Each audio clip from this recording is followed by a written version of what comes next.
Hello, Internet. Good morning and welcome to day 5 of the Fundamentals of Digital Photography with John Gringo here on Creative Live.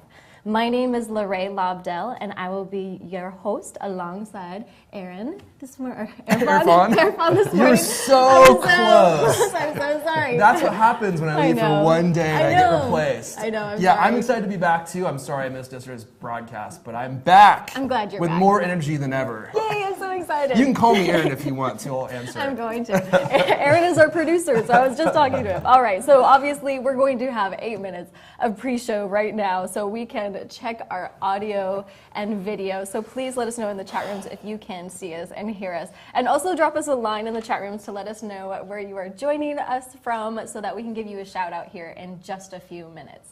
All right, we have in the studio Mr. John Gringo, who has been blowing our socks off the last 4 days. I stopped wearing socks. I got tired of them being blown off.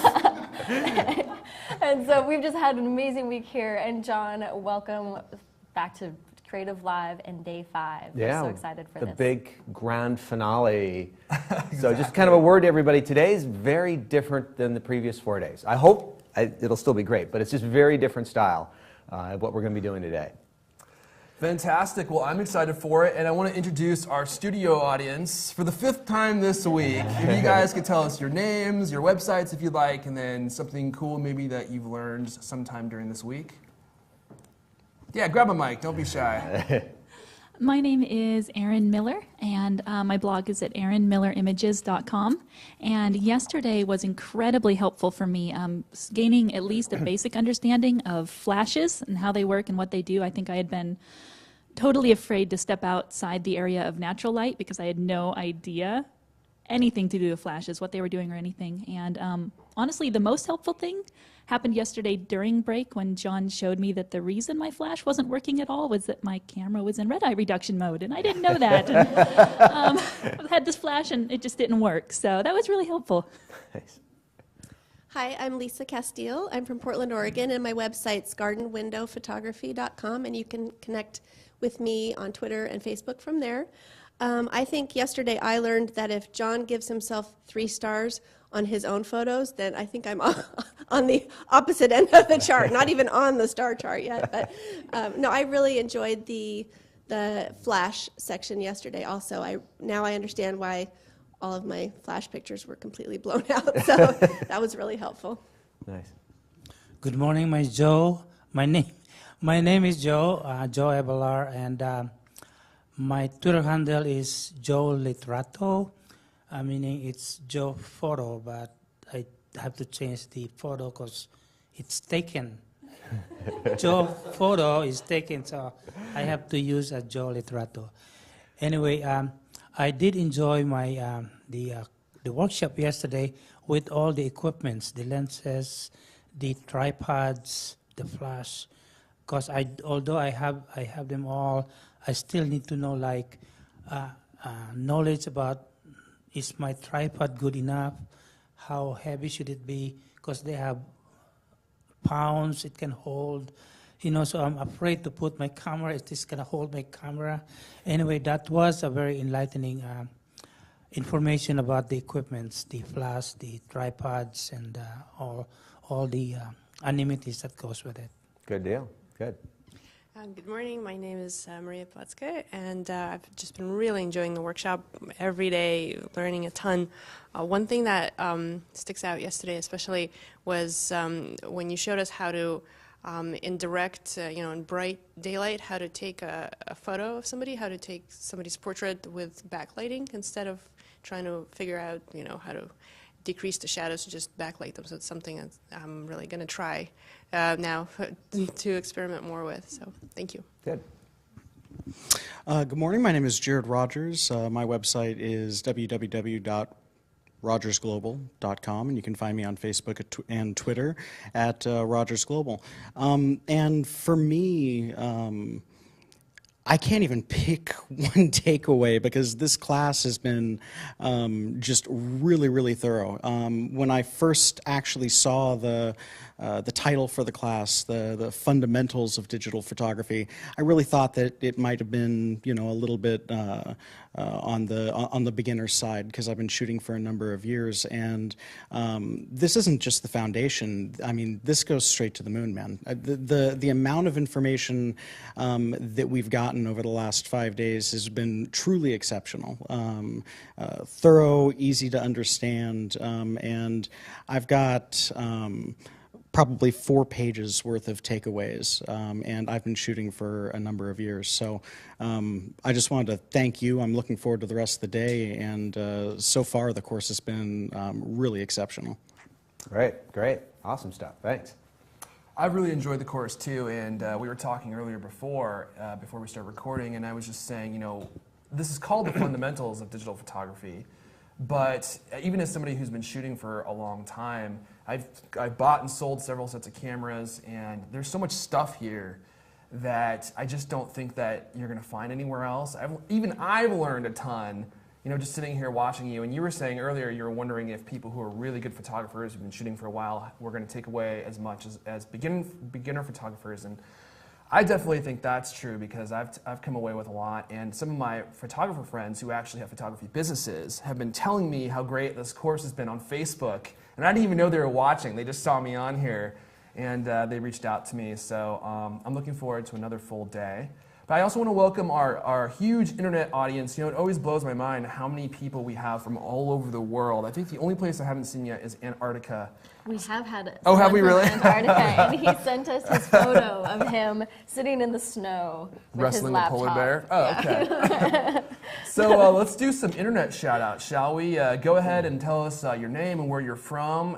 If you want to shout, we'll try to get through as many of these as we can. All right. Let's start with LB. Hello from Atlanta. We've got Powell, hi from Denmark. Hello.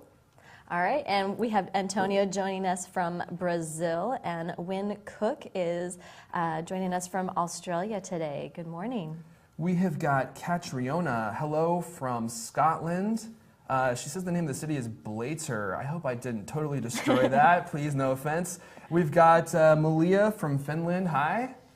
Clark Anthony is joining us from Dubai, and Manish Singh is here again. Welcome back, and joining us from India. Glad to see you back in the chat rooms this morning.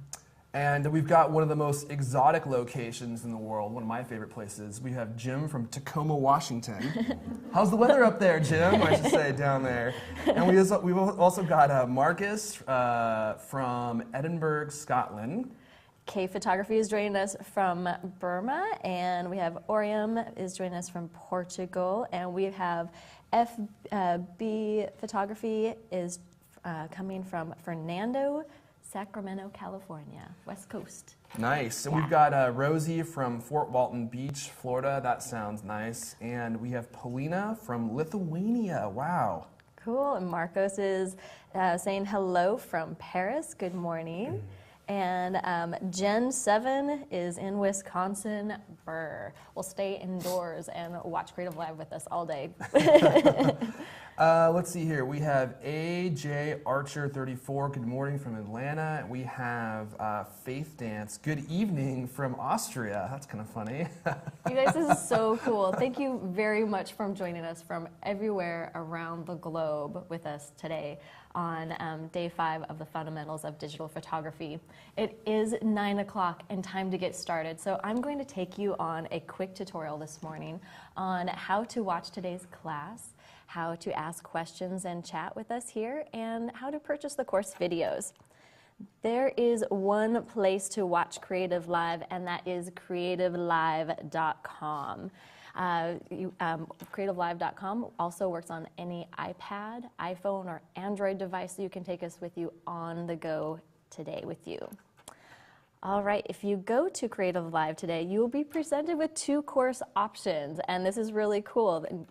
Creative Live has multiple channels providing you with more free learning and more choice today. So select the workshop that you are here to participate in from this page, and if you go click on the green Watch Live button at the top of any page on our website, you'll see a drop-down menu for the workshops that are either live or being broadcast. Once again, just select the workshop that you are here to join. And once you do that, we're going to take a look at the live broadcast page for this workshop. The worldwide creative community continues to grow every single day because of you guys out there. Please take a minute to let your friends and social media networks know that the free education is happening right now. So all you have to do is, drop a Facebook comment or a tweet, just letting people know that you are learning at Creative Live and John Gringo today. And we thank you for doing that. Okay, one very unique part of Creative Live is the live social experience that you can influence the direction of this course by asking your questions. The best way to do that is by clicking on the green chat live with class participants icon just beneath the video you're watching. That will open up a brand new browser window and you will see 3 tabs across the top, and we're going to take a look at those.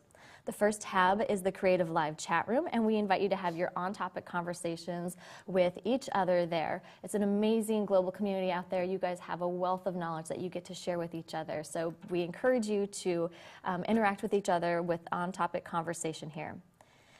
And the next tab is the Creative Cues room. And if you have questions for John today, this is where you need to put those questions. And we are looking for on-topic questions. And Irfan and I will look at those questions and ask them as we can.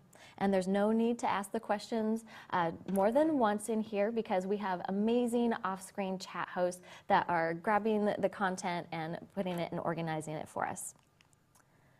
All right, finally we have the Creative Lounge. Good morning, loungers. The lounge is for all of you guys to get to know each other and have your off-topic conversations. So keep it friendly and have fun today. In addition to the chat rooms, we also invite you to join the live conversation via social media. So you can ask your questions, give us your comments, and we'd love for you to hear from you on Facebook. And that's just facebook.com/creativelive. You can also have a conversation with us and ask your questions and leave comments on Twitter. Just be sure to include the hashtag GringoLive today. All right, the course is free to watch during the live event, and you can purchase the downloadable videos for all 3 days of this content for $149. But we just want to let you know that we are so happy to bring education to everyone all around the world today, just for free, and we are so happy that you're learning. But if you choose that this course is right for you, if you've just learned so much information and you want to continue to grow at different levels, you can choose to purchase this course for the live event price of $99 throughout this event, and that does end today at 9 p.m. Pacific Standard Time. All right, we're going to go back and look at the course page. And once you're here at the course page, you can see the enroll button where you can enroll for free. And this, we encourage you to do this because then you get an email of all the updates that are happening, including when the rewatch starts. And in addition, there is the Buy Now button, and you can see that the live broadcast price is still at $99. And so you just need to click that button, and you can add this course to your cart at any time during the live event. And what is wonderful about this course is that there is bonus material when you purchase it, and it is all of John's beautiful slides that are from all 5 days, will be in PDF format that are available with the purchased course. All right, and lower on the page you will see all the different course videos that we turn around as quickly as possible for you. And you'll see they're in different segments that we create, and so you can watch them in bite-sized chunks and find the material that you want to rewatch when you want to watch it. We have fantastic prizes that we're giving away today again. And we have 2 ways that you can win. You can enter on our Facebook page by going to our Facebook page and looking for the John graphic. And also while you're here, if you haven't liked Creative Live on Facebook, we encourage you to do that. We'd love to hear from you. All right, when you click on that John graphic, you will see a new window pop up, and once you're here, you will this is where you enter your favorite quotes or tips from John Gringo, and you can enter this once per hour, but you can enter as many times as you want throughout the day.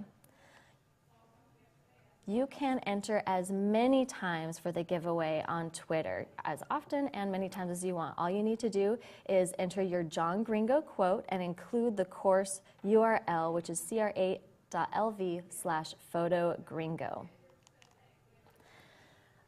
And many of you guys know that John Gringo has an extensive library here at Creative Live, and all of his DSLR Fast Start courses that are normally $49 are actually on the special live broadcast right now for only $39 through tonight only. So we encourage you to look at all of his Fast Start classes and see what might match for you. You will also see some of his Fast Start courses coming up on the calendar, which is the Nikon D600, the Canon 6D, that is March 4th and 5th, and you will see those in the calendar, so enroll for those today. All right, so with that, I am really excited to welcome back to Creative Live John Gringo, who is a lifelong resident of Seattle, and not surprisingly, a really wonderful Northwest outdoor adventurer lover, and I think you can see that from all of his photos. All right, so welcome back to Creative Live, John. Thanks a lot, and I hope everyone is ready to change gears today, because we're going to be doing something a little different than we've done before, because we're going to be going into composition, and we're kind of going beyond all the illustrations and the technical talk today. And so we're going to be approaching these subjects differently, and this might be a little bit more of the way other photographers teach photography, which is giving you a concept and then showing you a picture. And, well, let's just save a lot of time. I could just read through the list of things we're going to talk about here, and we could be out of here in like 1 minute. But just reading off the concepts doesn't really do you any good. You have to look at the photos, because they are going to embed in your memory some of these ideas and concepts. And I love looking at photographs, even if I don't like the photographs. If there's a website and you got some clickable photographs, I'm going to click on them. I want to click through and see what's there. And every photograph that I look at gets downloaded. And sometimes they stick, and sometimes they go to the bottom of the pack, and sometimes they stay up at the top, because it's things that I think, ooh, that's a good idea. I'd never thought of that. And I always think it's interesting when you look at a photograph, and I do this all the time, and I'm like, I never would have thought to shoot it in that style, but that's a great idea. And suddenly that just expands your horizon a little bit. So let's go back and think about day one, class one, 7 steps to great photos. Step 1 is choosing a good subject. And I think that's important. There's a commercial out on TV that just drives me nuts right now. And I forget what it's for. It's either for a cell phone or a cell phone service, where it's got some guy who's trying to document every detail of his life. He wants to upload his entire existence for all the world to enjoy. I'm like, edit yourself just a little bit. I have barely enough time to live my life, let alone every detail of your life. So please edit a little bit and give us the best subjects, the best things. So you can choose whatever subjects you want. Next up was choosing light, working with light, and we dealt with that yesterday. And kind of as we worked our way around the 7 steps, it's kind of the order that you need to deal with things. And then the next 2 are kind of similar, which is point of view and angle of view. And that's basically what we're going to be covering today. Now, we did cover the exposure and focus section, which is a lot of technical stuff that needs to be. And then there's the timing, which that very much goes with the light and the subject. So we're going to kind of come back to the point of view and angle of view. And I was thinking about how does composition, what does that mean to photography versus other types of, stories and communication that I think are equivalent. And with songs, you need to have, there's a good core to the song, but it needs a hook. You know a song when it has a good hook, there's something about it that really grabs you. And with a movie, you have to have a good storyline. That's the initial elements. But there's the style in which the story is told. It might be a particularly really good actor or actress in a role that just makes the movie go. Or it could have could be filmed in a certain style or time frame that just sells the story, that just makes it work really well. And so that's kind of what happens with composition, is that it's that final little bit, because you could have two people, you could have a group of people, and I think this is interesting when I work with a workshop of people, and we all go to a common area, and everyone has relatively the same gear, and they have access to taking the same photographs. You take 10 people out, nobody takes the same photograph. Everyone's got their own little interpretation of what it is, and it's really enlightening to see how other people view exactly the same stuff. And so it's very good to go out with friends and shoot similar stuff, because it's going to open your eyes, because you were there in real time, and then you look at it in photographs and it appears differently. And there's a lot of things you can do to help sell your photographs. And I don't mean make money. I mean, you've got good content, you've got good light, you've got all the technical stuff right. Now, what are the final little things that you can do to make it really sing, the hook in the photograph?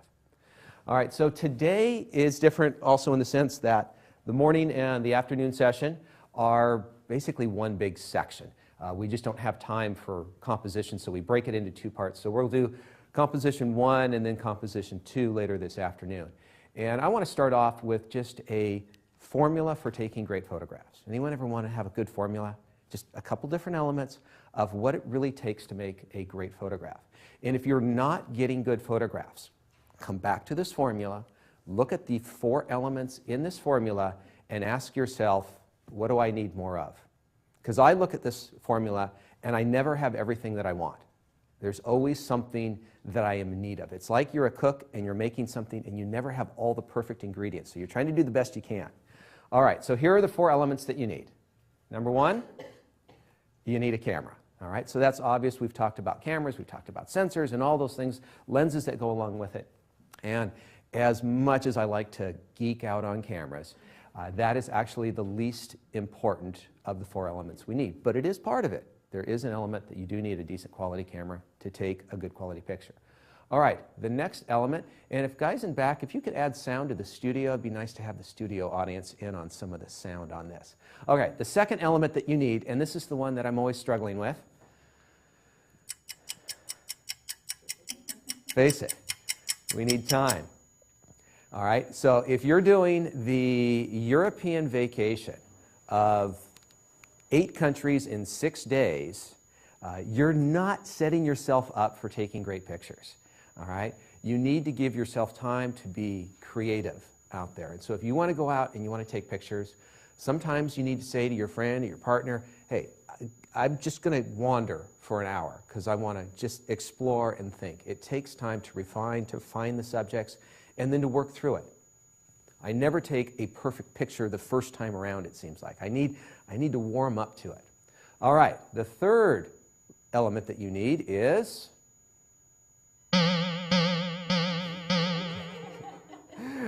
you need to put in some effort, all right? You're going to drive your car all the way across from Los Angeles to New York, and you're going to take pictures out the front windshield of your car. All right, that's not the way you're going to get great pictures of America. All right, you got to put some effort in.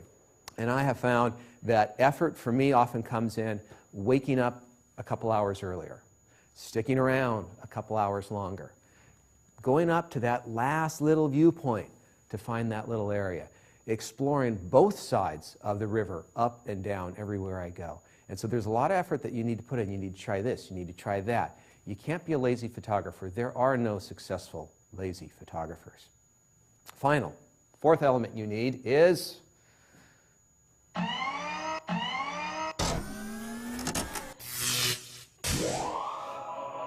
right, they're liking the sound effects in here, I think. You need knowledge. You need to know what you're doing, because I don't care if you have the best camera in the world. It doesn't make any difference if you don't know how to use it, you don't have time to use it, or you don't have the desire and effort to go out there and really make use of it. And so there is nothing stopping you, especially in the days of where we are now with Creative Live and learning all these things, that you can't get out there and learn any aspect of photography. When I was in college, going through school, it was very difficult to figure out how to learn to do things. You had to go to school to do it. You had to take very expensive workshops in which to figure out how to do it. And so knowing is going to increase. Remember that other little chart we had about your knowledge level. With your knowledge level will improve your photographs. And so if you're not taking good photographs, I look at this and I got my camera down, but you know what, I spend too much time making classes. I need to spend more time. My goal for the next year is to spend more time going out and shooting pictures. And I got to admit, sometimes the effort, it's like, well, I could sleep until 8 o'clock and just work on the computer and make a new class, rather than going out and shoot. I'm going to try to switch that around this year a little bit. And I am always learning. I still get photographic magazines that they recycle the same articles every year, but somebody else writes them with a slightly different point of view. Things are constantly changing. So just kind of keep an eye on these 4 things and just keep working on the weak link of these. All right, here we go. Composition, the artistic arrangement of the parts of a picture. So I've taken composition, I've broke it down into a bunch of different areas, trying to organize it the best I can. And I'm starting out with a new section that I've never done before. It's called visual perception, and it's just the way humans look at things and read them. What's going on? What draws our attention? What do we want to look at? So first off, we're dealing with photographs, and I kind of think of most photographs falling into one or maybe even both of these. It's a visual story in some cases, or sometimes it's more simple than that, and it's just simply a statement that we're trying to make. And if it's a story, we're often trying to understand, the viewer is trying to understand what's going on in that story. And if it's a statement, just identify what are you really trying to say in this photograph.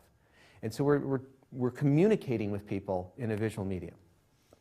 Now, we're going to have another little quiz right now for you at home and for the students here in the class. We're going to have a visual comprehension test.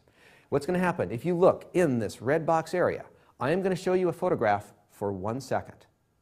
And I want you to see if you can identify what's in there. See how well you can see it when you only have 1 second to look at a photograph. And we're actually going to do this for 3 pictures. The next one will be a ½ second, and then the last one, I believe, is 1/10 of a second, to see how long it takes you to go, oh, I like it, I don't like it, or what's in there. And so, you guys ready? Nods? Yes? Yeses? Okay, here we go. 1 second. All right. Anyone be able to identify that? Let's some people pick up the microphones. And I want you to tell me as much about that photograph as you can. Everything you can, and share the microphone around. If somebody doesn't notice, if you notice something that somebody else didn't notice, go ahead and tell me. So just start with one thing that you noticed. 2 pyramids, one big and one smaller.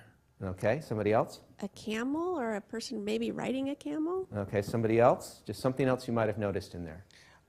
Just the grandioseness of the picture itself. There was some depth to it because you could see the haze in between the 2 pyramids. Okay. Anybody else have anything they want to add?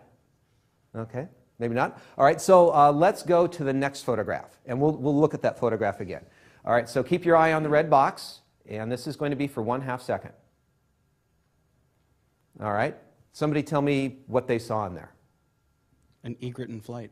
Okay, somebody else?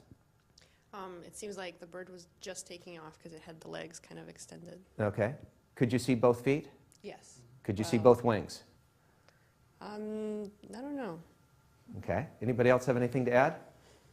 Okay, so this last one, I believe, is 1/10 of a second. Are you ready? Keep your eyes on the red box. Here we go. All right. Somebody just tell me something you noticed about it. Little boy. Okay. He was wearing a red, like a really intensely colored red magenta robe. And Okay. seemed to be kind of in a dark background. Okay. Anybody else? I guess my concept on that one is like he looks like he was a monk or something, All right. Asian. And it looked to me like the background was a tree. Okay. All right, let's take a look at the 3 photographs you were just analyzing there. So you did a very good job at analyzing them. And what I wanted to prove here is how fast people will look at a photograph and judge it and record it. So this is how long you have to reach your audience. All right? So if you're going to write a big book, you're going to read War and Peace, You read one chapter a day, it'll take you a year to absorb it all. If you want to watch a movie, it's going to take you an hour and a half, a couple hours. But if you're making a photograph, you have less than a second to get that hook, to get people interested in wanting to stay at a photograph. And you know you have succeeded to some degree in a photograph if somebody stops and looks at it. I remember when the Travels to the Edge crew was down in Antarctica, and we'd go out, we'd shoot pictures, and I was Art's assistant, and he would shoot his pictures and download them on his computer, and I was downloading them on the backup computer. And I remember one time I got a picture that I really liked, and I'm going to share it with you later today. And I was just, wow, I'm super excited about it. And I left it on my computer, and Art was going around the room putting some away, and he came over to the computer and he stopped, and he just looked at it, and he was just staring at it. And I knew, I never asked him what he thought of the shot, because I knew that if somebody is a good photographer, stares at a shot for 20 seconds, you got them. That's the hook. All right? So you want to be able to keep their attention. So if your photograph is complicated, if it is cluttered, if it is confusing, that is a fail. Now, as I go through this, there's exceptions to all rules, but in general, you don't want a cluttered photograph. All right? Kind of the first goal to go towards, simple, concise, and clean, is going to give you a successful picture. And this is what I have been striving for in a lot of my photographs. But there is a way to kind of go beyond this in some ways. And I'm struggling to get the right words, but there's something fascinating or highly detailed or surprising in a photograph that takes it beyond the simplicity, simple, clean, nice-looking shots. And so there's, what I try to tell a lot of my students is first clean up all the stuff, fix all the little problems, and there's like an area of theoretical perfection that you're going towards. And then sometimes you go a little over the edge, and you start bringing in other elements that are seemingly wrong, but they add into it nicely. They're kind of that hook that makes it work. And it's part of the deception of photography, because it seems, well, that just seems so average, but it's so good. And I think a good example is a lot of National Geographic photographs. A lot of them have the appearance like they were just taken by a tourist, but they're not. You can tell that they're very highly skilled and orchestrated, and there's an elegance to them that's just really nice, natural, and they've done this wild success, you might say. And so kind of this first little area I want to go into, this visual perception, is what draws our attention. And just thinking about when you look around the world or you look at a photograph or a movie, what makes you go, what's that over there? All right? And I think more than anything else in the world, movement is what attracts our attention. All right? I saw this when I was up in Banff National Park, and I thought that was just kind of interesting. And so I recorded a little video of it. When I took a photograph of it, it sucks. It's terrible. It is just not a good photograph. But there's something very fascinating about it, the way it's moving. We're very interested in things that move. And that might come from the days when we were looking for a tiger moving through the grass. And nowadays it's more likely to be a car moving down the street. If it's moving, potential danger, something's going on, pay attention to it. But unfortunately, movement doesn't help us out in still photography. And so you have to really eliminate that whole idea. Movement doesn't count anymore. All right? The next thing is size. We're going to look at things that are really large. If something is standing right in your face, what's more important? The boat or this light? Okay? Clearly the size of the light has a lot of visual weight. So we're going to pay attention to things that are very, very large. And then comes what I should have called the Sesame Street mode. What's unique? What's different about this photograph? Which one of these does not match? And so if there is something that is highly different, that stands apart from everything in the photograph, our eye goes right to it. We also pay attention to brightness. We are going to look to areas of brightness in a photograph much more quickly than we go to areas of darkness. So you have to be very aware of where your subject is, and that's why we often put our subjects in the bright light. That's why we have the spotlight on our subjects. We're also fascinated by shapes, different types of shapes. And so circles and squares and triangles and lines and other things like that, these shapes are interesting and our eyes will bounce between them. Each one of them is a subject, a smaller subject within the whole story that we're telling. We're also fascinated by color. And so anything that is bright and colorful.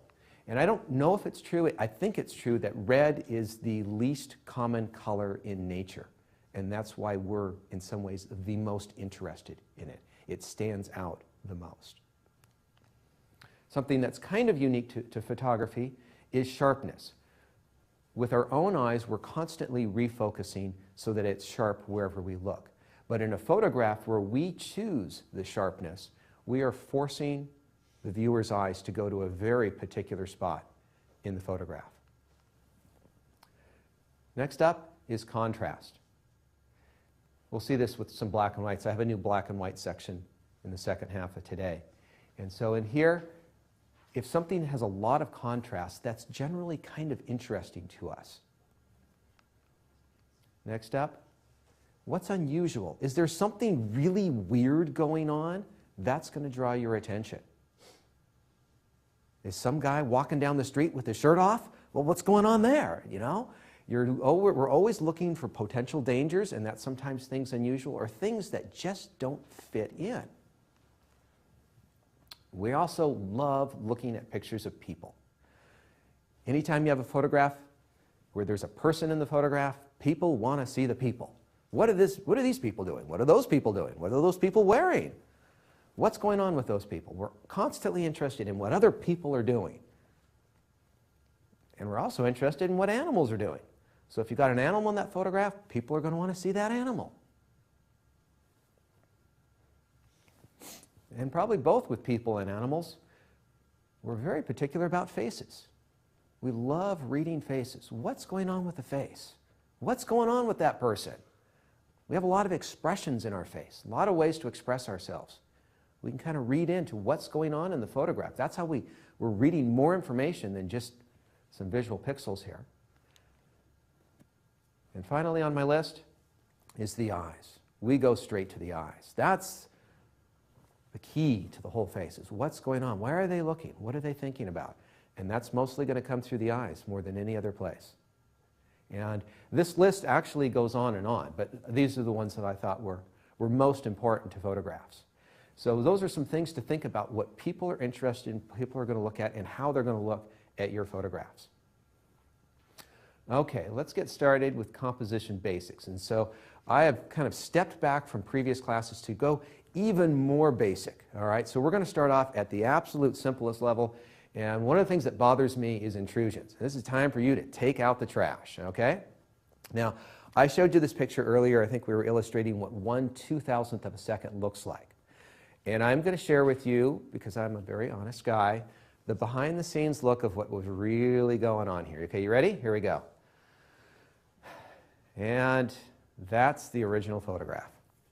All right? But these little intrusions down here do not help sell the photograph. And so we're going to talk about cropping a little bit later on. But we don't need that in the photograph. You don't want to see it. You don't want to see that trash. All right? And so this is very, very common in situations.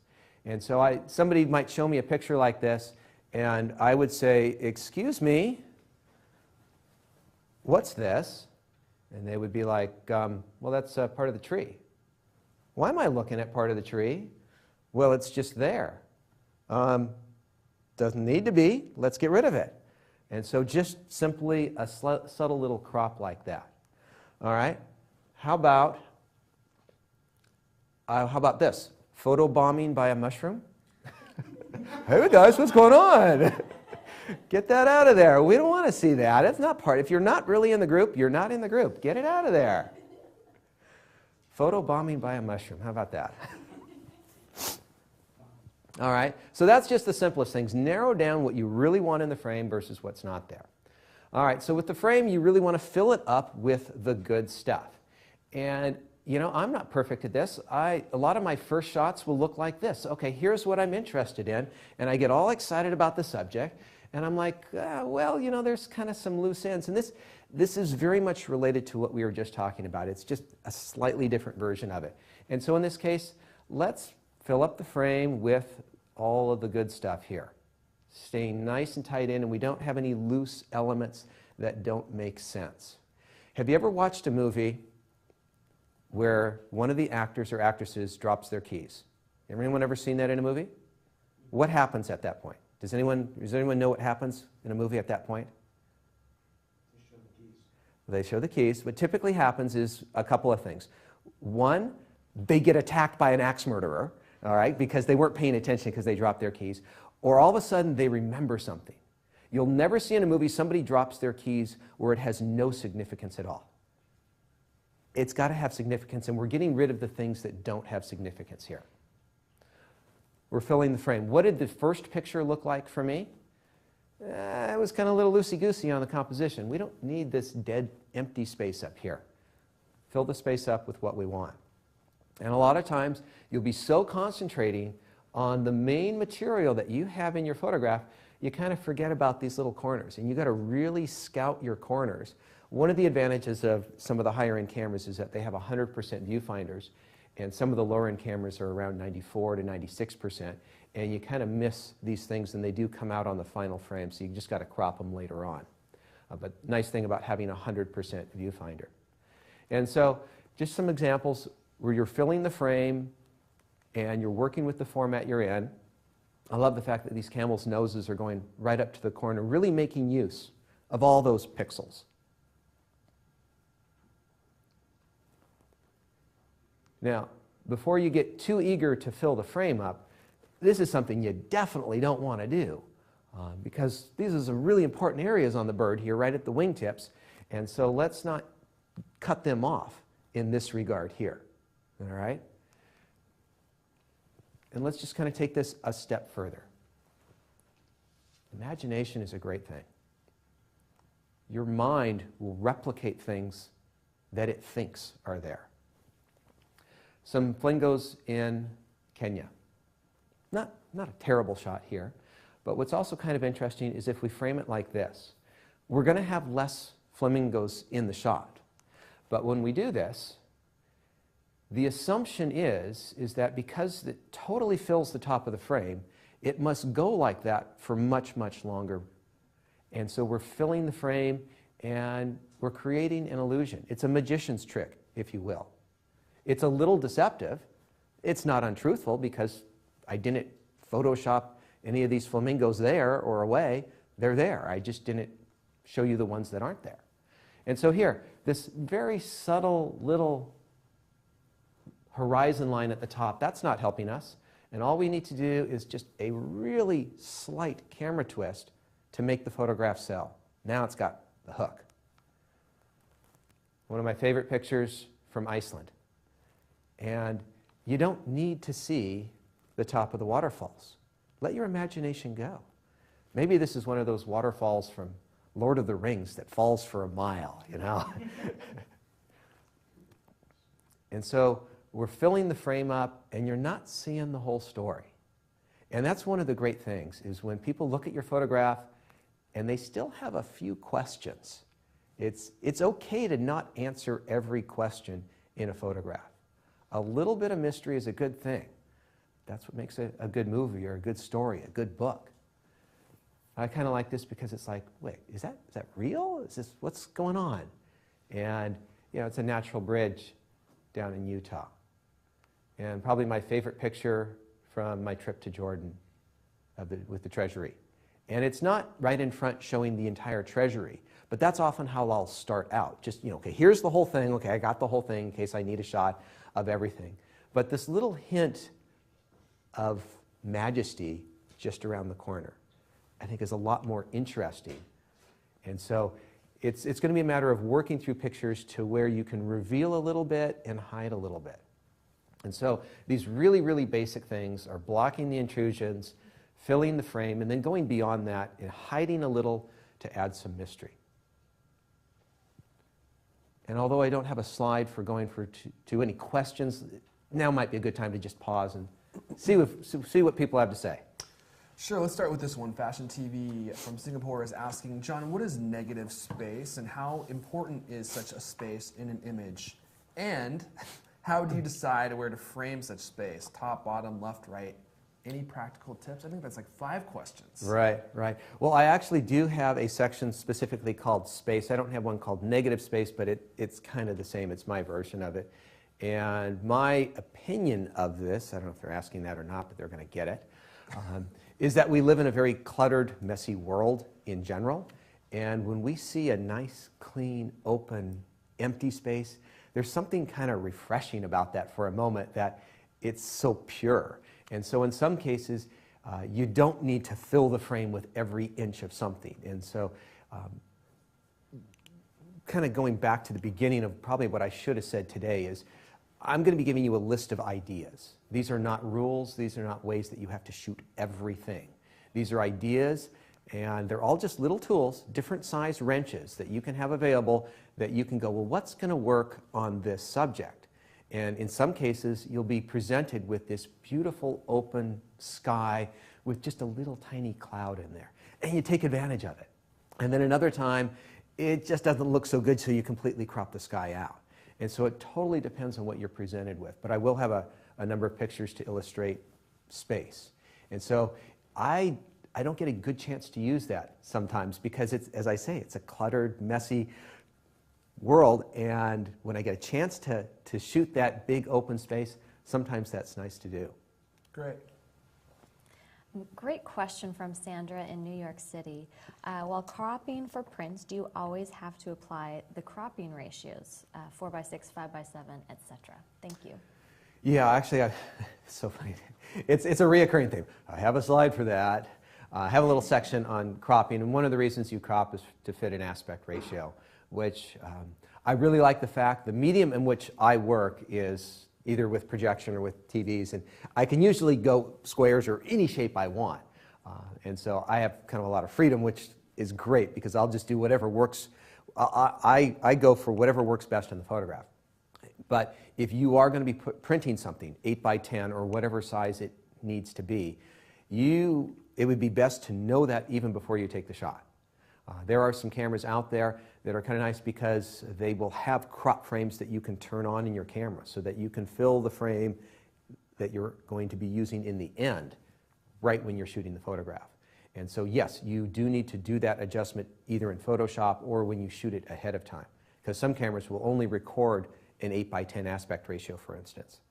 And so you do need to be very aware of that, what your final purpose of that print is. And if you're unsure, you should what I do is I will typically I will shoot at least 2 shots. I'll shoot one as tight as possible to get as many pixels on that subject, and then I'll shoot another one that's a little loose. That gives you room to work with, whether it's an HD TV format that you might need for projection or TV, or maybe it's a little bit more boxy because it's going to be into a different type of frame. So shoot a tight one the where you like it, and then shoot a backed off one just in case you need something else. You've shown us some great panoramic shots, and Akulu is asking, when John shoots panoramas, does he use landscape or vertical shots?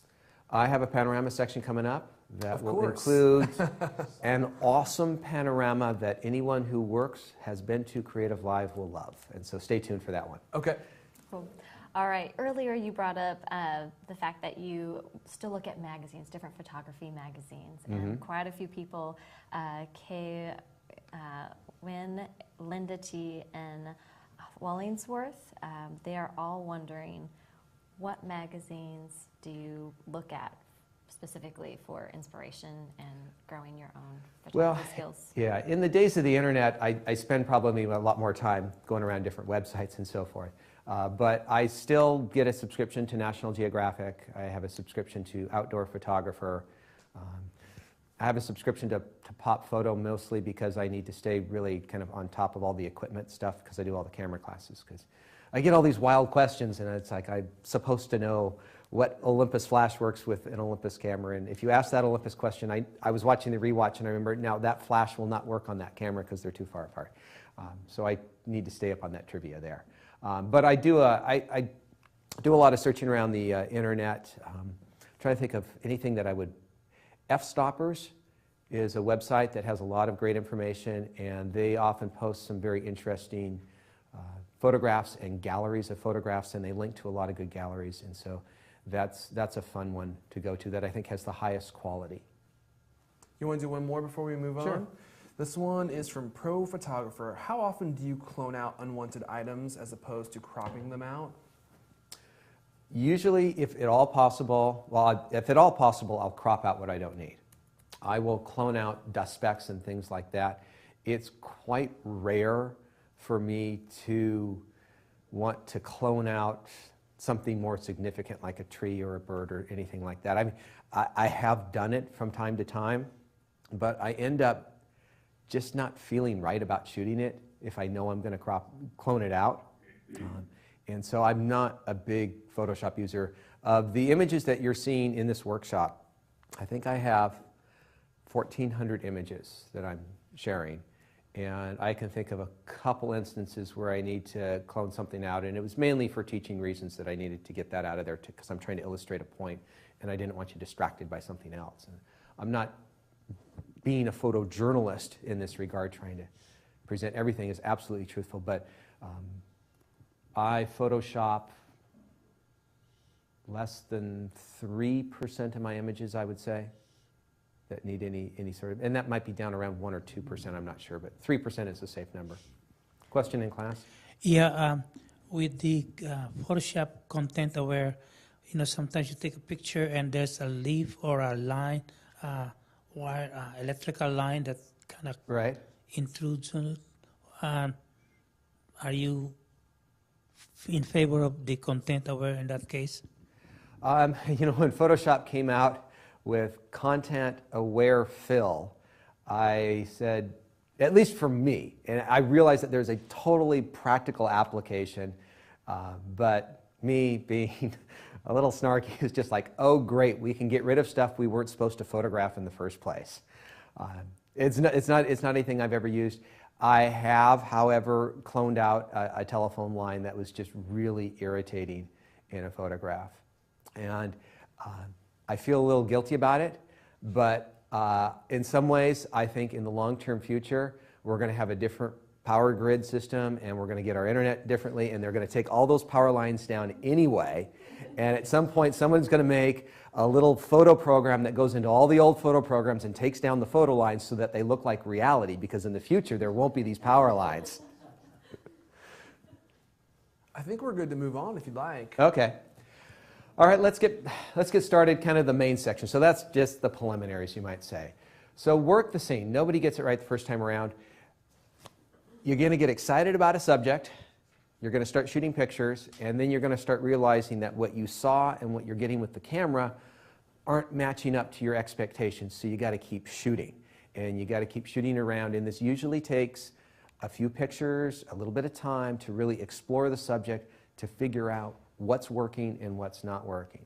So here in Seattle, over at the Ballard Locks, there's these kind of interesting spiral sculptures. And I would imagine that there's a good number of people who have visited the locks from other parts of the country, and they would stop right about here and go, hey honey, look at this, give me the camera, snap. And then they would walk on their way. They found something that was kind of interesting, they recorded what they saw of it, and they left. Now, from a technical aspect, this picture is in focus and it is properly exposed, but it sucks. All right? It is uninteresting, it is unengaging. Of this entire area, the only thing that's kind of interesting is just right here. So probably the first thing for most people, and this is just the beginning step, is just get closer to your subject. Okay, now at least it's filling up the frame a little bit more.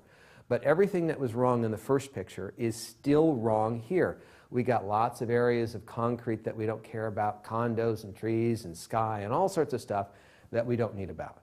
And this is where you need to put in a little effort, okay? And so start walking around and exploring and investigating this. So I don't know how to photograph all of these perfectly with no clutter in the background here. It just doesn't work out. So who says you need to take a picture of the whole collection? Unless you work for an insurance company, you can be a little bit more artistic about what you're doing, all right? Sit down on the ground, get your butt a little dirty, get your wide-angle lens, and now you have a nice clean background, all right? That's kind of interesting, shows the shape a little bit more clearly. Why don't you try your telephoto lens and try shooting with some shallow depth of field? We got a little mystery going on back here. I mean, you kind of know what's going on, but you can't see it, so that's kind of fun. And then just have fun playing around with your different lenses, your point of view, what works. And you'll find that everyone shoots these things a little differently. I really liked having this brushed out of focus aluminum in the background. And my favorite shot ended up being this one. And it's a really simple shot, and if I worked for the insurance company, I would be fired on the spot for taking this picture. But I don't work for an insurance company, and I'm not trying to show the larger location and what it looks like to the average person who passes by. I'm trying to create a photograph that might be pleasant to sit by when I'm in the coffee shop.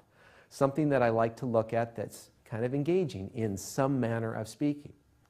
So that's kind of the process that I go through with a lot of different types of pictures. All right, so we talked about point of view when we were in the 7 steps to great photos. But we're going to come back to this, and I will mention, I apologize if I show a picture for the second time here. I have a limited number. I've tried to pick my 1,400 best 3-star images, and I don't have enough, so sometimes I got to repeat the picture to help illustrate a point. So realize you may have said, I saw that picture on Tuesday. All right, so the first reason that you're going to choose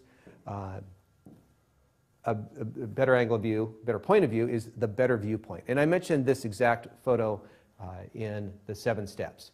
Standing up, we get this huge wide area. Remember from visual perceptions, our eye is drawn to areas of brightness. We're also drawn to areas of the face and the eyes. So our eyes are kind of torn. I mean, instinctively they want to go down here, but they kind of also want to come up here. And so that's not a good bounce back and forth. In this case, where we put a little more effort, we got lower down to the ground, the face stands out a lot more because we've minimized this bright area, which is not important at all. And I do a lot of runner shots, and that may be unusual, but getting down really low to the ground is very interesting. When you can see underneath both feet, that's kind of cool.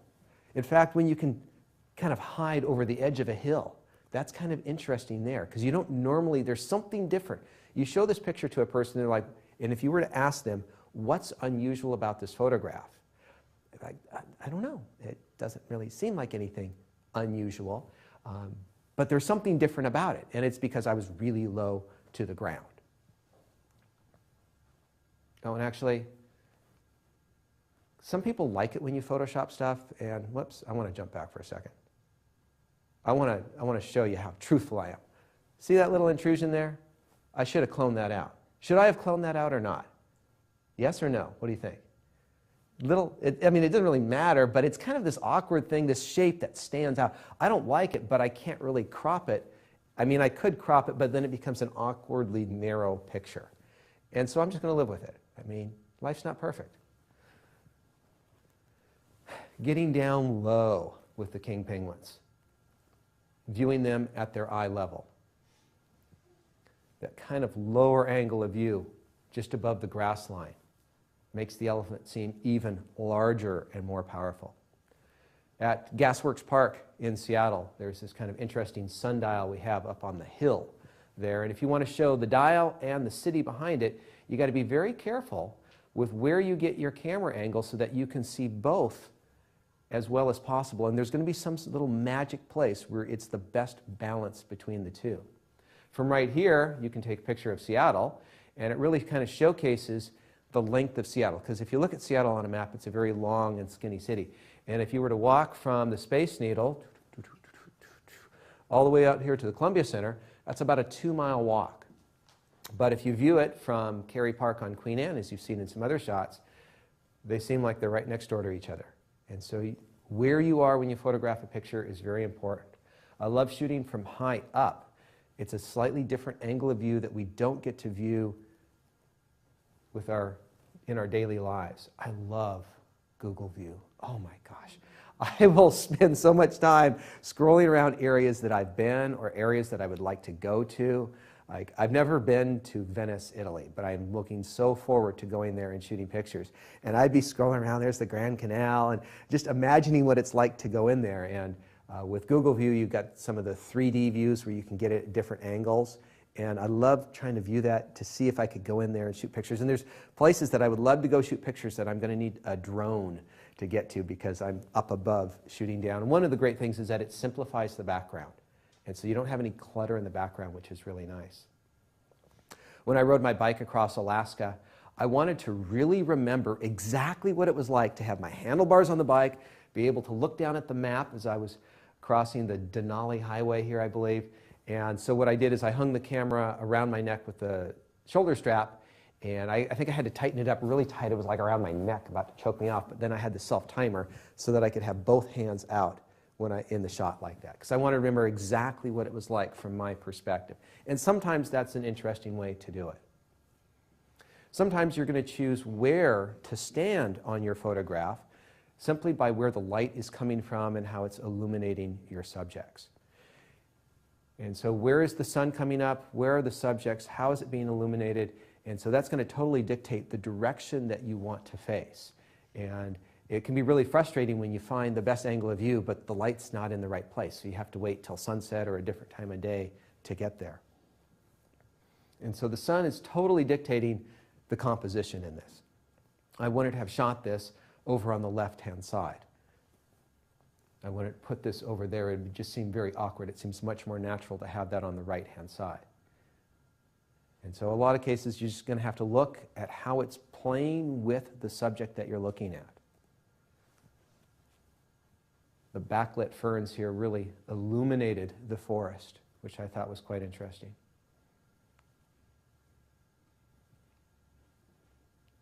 Creating shadows and space for those shadows. The backlit and that light hitting that hair. Anytime you have a soft, fuzzy thing, it's nice to have it backlit. You can have a fleece coat or a sweater. Someone with a great head of hair looks great backlit. I'm not sure, did I tell you the story about being at Bryce Canyon and going to Sunrise Point? Okay, well this is the point that I wanted to go to, because the Sunrise Point, I forget, I think it's like over here or over here, and the way the light comes up, it just illuminates the whole canyon so that you can see it from this angle of view much, much better than looking this direction over these. They kind of disappear over, the hoodoos disappear over themselves and you can't see them as well. And so sometimes you got to scout around and really think about where the light's coming up. If you have a smartphone, there's many different apps that'll tell you whereabouts on the horizon the sun will rise, and sometimes they're really accurate and sometimes they're not because you have mountains that it comes over. There's a program that I have and I can't remember, it's called like Sun, Moon, just type in sunrise, moonrise, and I have a sun program that tells me the official time of sunrise, the civil time, which is when it starts getting light for most civilians. There's a nautical sunrise where if you're in a boat, this is when you can expect it to start getting light out. And then there is an astronomical term, according to if you were going to be doing astronomy, when it starts going from pure blackness to a little bit of light. So there's kind of different levels of how bright is it going to be. And that's really important to anyone who's going to work in that type of environment.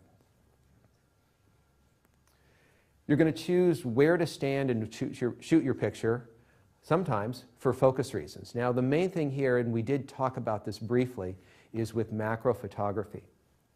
In macro photography, we have very, very shallow depth of field. And so if we want this all in focus, we're going to have to be shooting this pretty much straight on. The example that we saw yesterday, repeat picture, yes, but shooting this mushroom straight on, I was able to keep it all in very sharp focus from edge to edge. One of the few pictures that I've taken in my yard. This is how big my yard is. That is interesting to photograph. But shooting it straight on, I'm able to keep everything in focus much more easily. One of the reasons you're going to choose where to shoot your photograph is for background reasons. What does the background? think I said this before when we talked about the 7 steps. Anybody with a camera will pull it out and take a picture if they see an interesting subject, but are you paying attention to the background? Clean backgrounds are very nice to have. In this particular case, Tomb of the Unknown Soldier in Washington, D.C.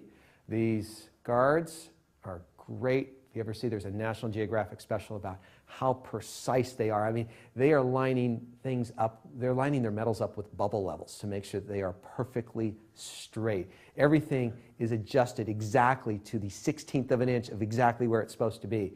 And you got all these yahoos back here taking pictures. And it kind of looks like that exactly where I am, and I'm one of the yahoos as well.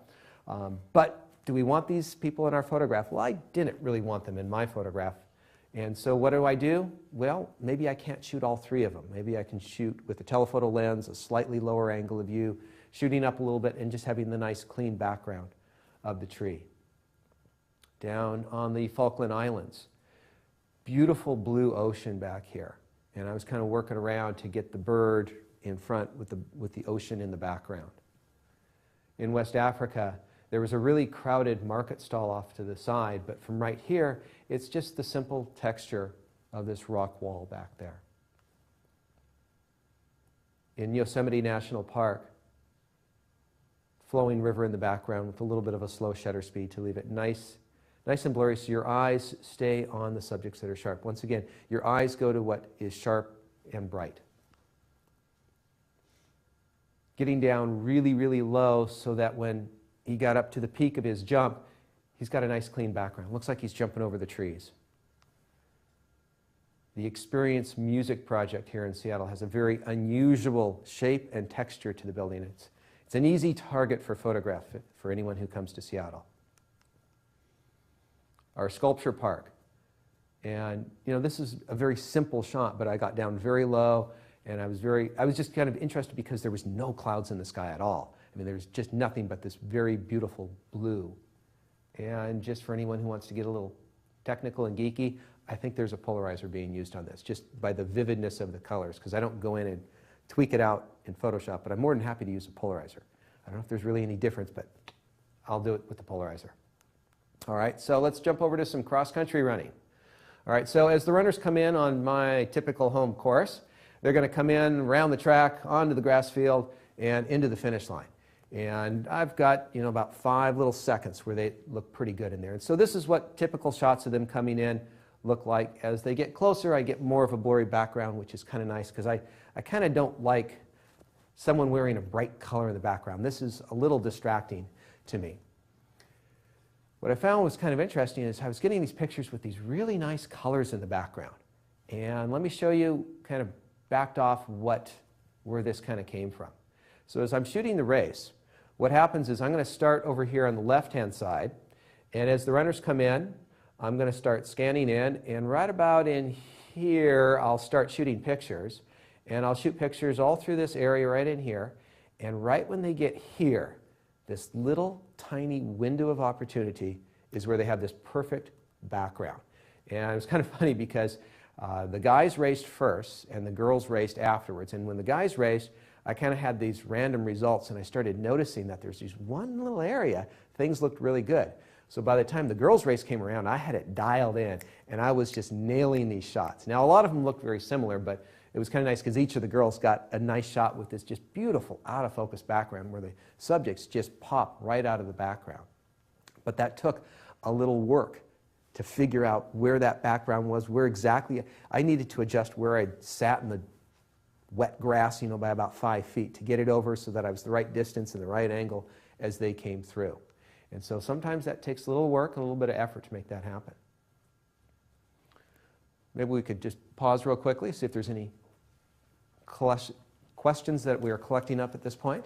There are always questions for you, John. Let's see here. Let's start with this one from the internet. What color combinations are most appealing to you in your images, and do you look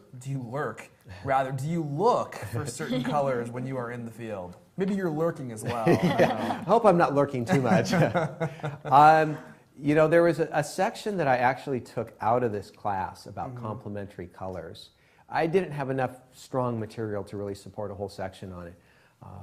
But there are some people who believe that certain colors in combination have magical properties. And there is a scientific reason for that, the way our eyes will look at a certain color and will have an after image of an opposite color. You can look, for instance, at one of the common, there's illustrations that you can do with this. And if you look at a color that's blue and you turn it off, it then looks, you see this after image of yellow, and that can affect certain types of photographs. And someday maybe I'll be able to incorporate that, but you know, things like blue and yellow are common combinations that kind of have a vibrance that go with them.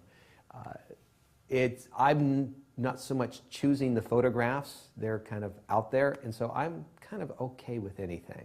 Not too particular in that regard. Okay. Bushido Photo has a great question. Do you recommend thinking about the shot like we used to in the film days before taking the shot, or in digital, or do you advocate shooting as much as you can until something sticks? Well, I think shooting has changed, definitely with digital, because you have that immediate feedback.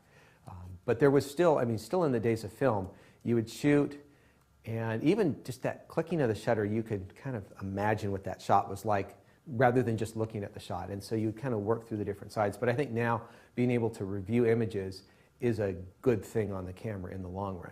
I know some instructors will have students tape up the screen on the back of the camera so they don't have that advantage.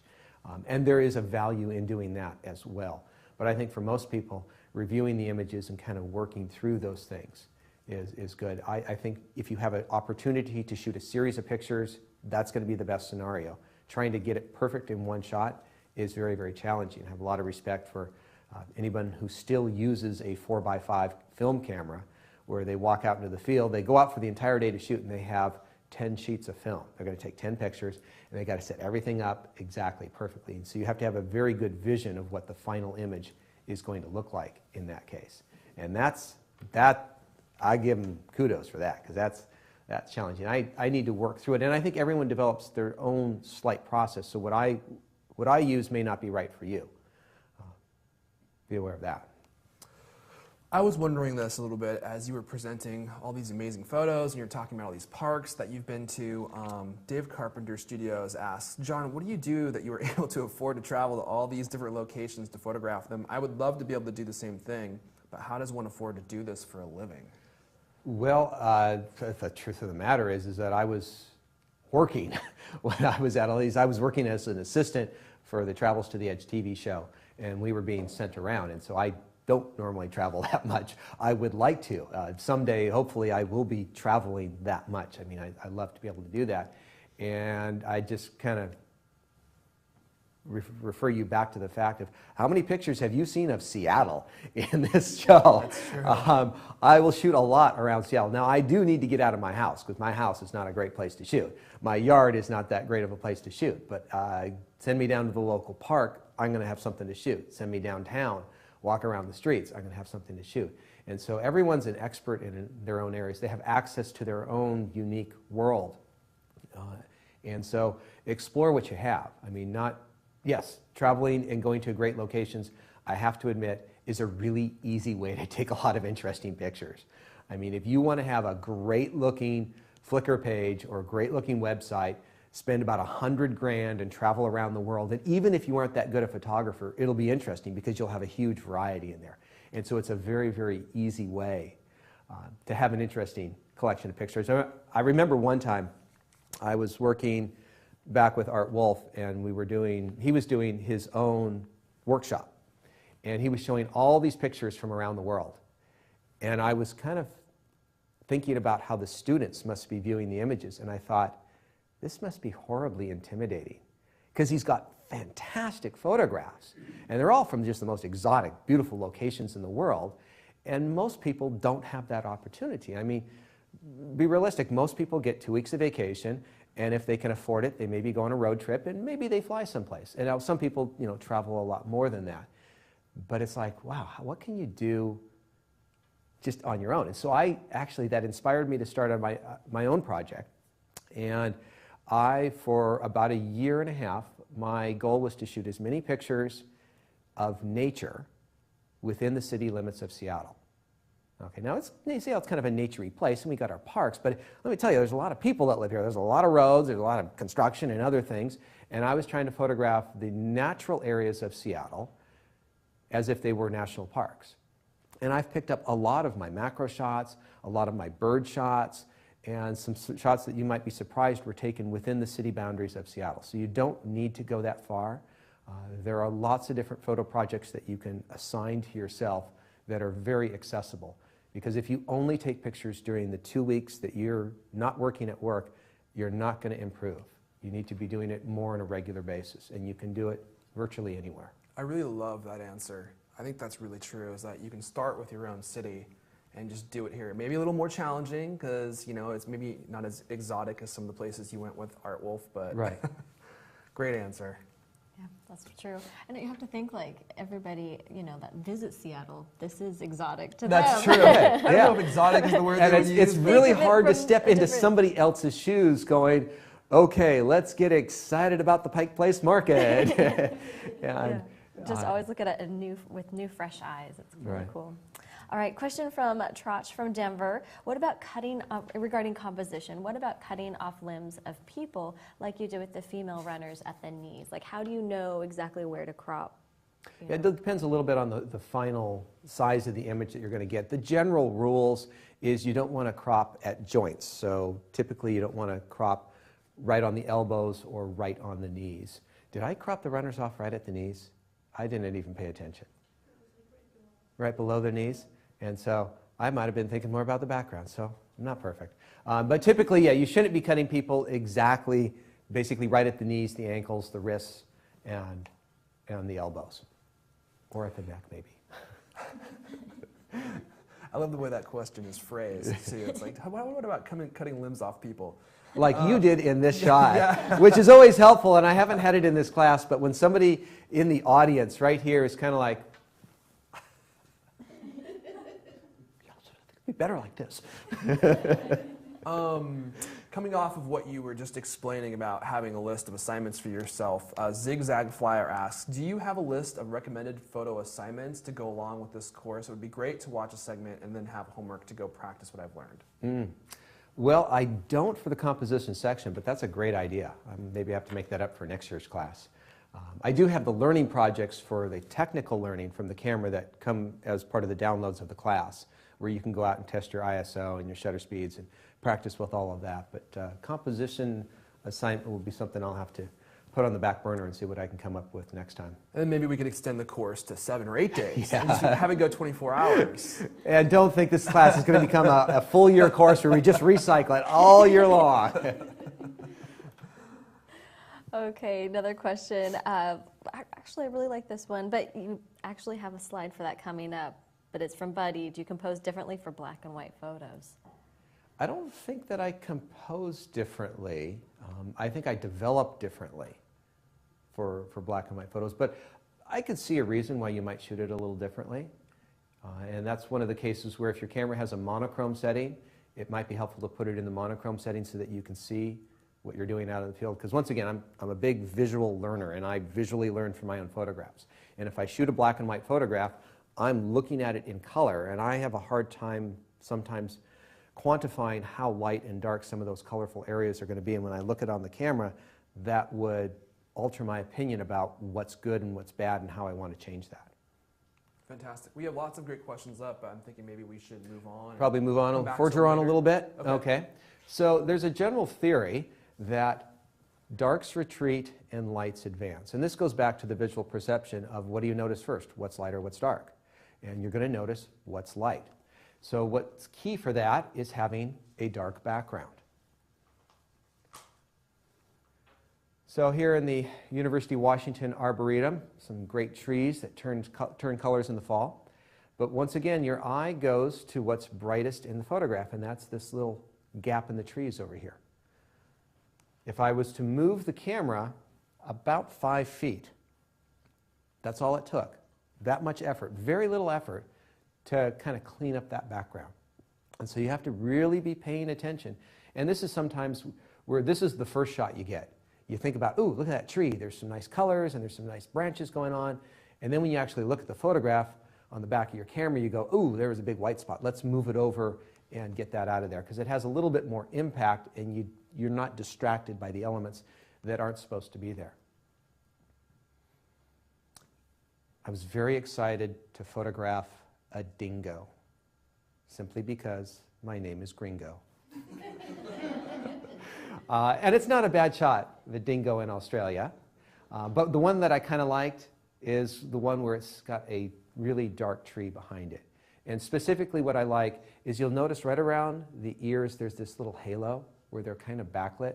Those become very clear shapes that just pop right out, and you immediately notice them. If you were to look at the photograph, they've done studies where they trace the human eye where it looks in the photograph.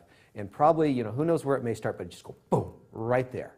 And that's kind of exciting to be able to have that reaction automatically take place when a photograph is seen.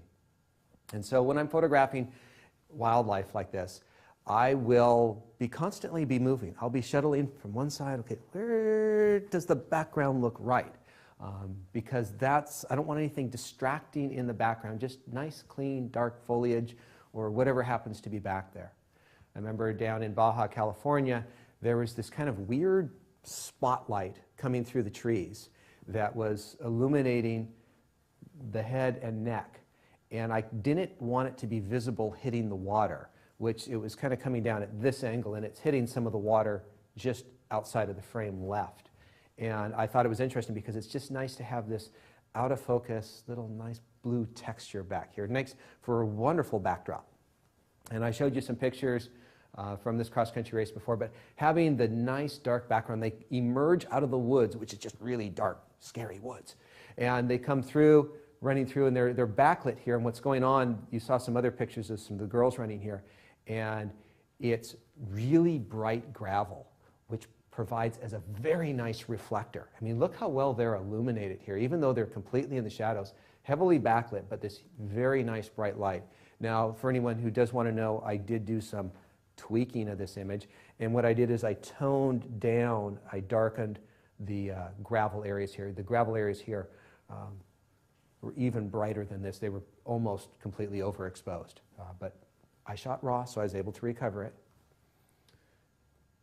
Some haystack rocks on the ocean provide a very nice backdrop. Remember, I said if you wanted to see water in the air, you got to have it backlit with a dark background. So, good example here. If you have dark and stormy skies, that's generally not the case most of the time, so it's kind of intrinsically interesting. And so that was the case with the iceberg that we talked about and saw earlier. If you're photographing people, especially traveling, I found that it's very easy to photograph people in doorways because it's lighter on the outside and it's dark on the inside. And so it's also kind of a very convenient place for people to pose, comfortable in a doorway, there's something to hang on to, you can use your arms, and some nice, sometimes subtle colors in the background work out very well. So just because a dark background is good, doesn't mean that's the only thing you can have. Sometimes you can have a light background. In Yellowstone National Park, doesn't this look cold? It was about 60 degrees out.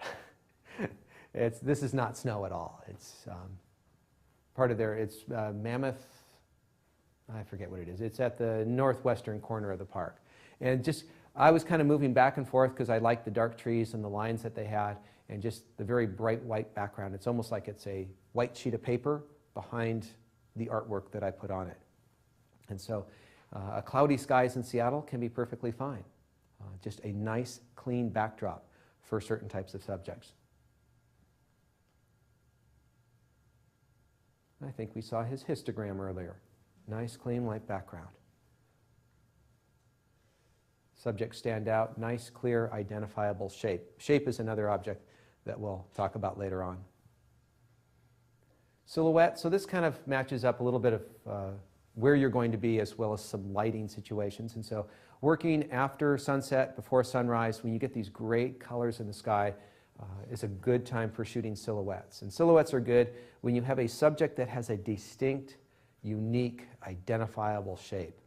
And so these pictures are generally very, very easy to pick out. And so if you ever need to post a small picture that sends a message very, very clearly, so we talked about pictures being more of a story or maybe a statement. if you want to make just a simple statement, shoot a silhouette because it's something that's generally identifiable in a very small format, very, very easily.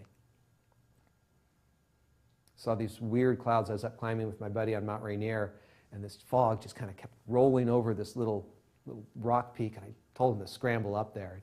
Got this wonderful little halo around it. Made the cover of a mountaineering magazine here in Seattle.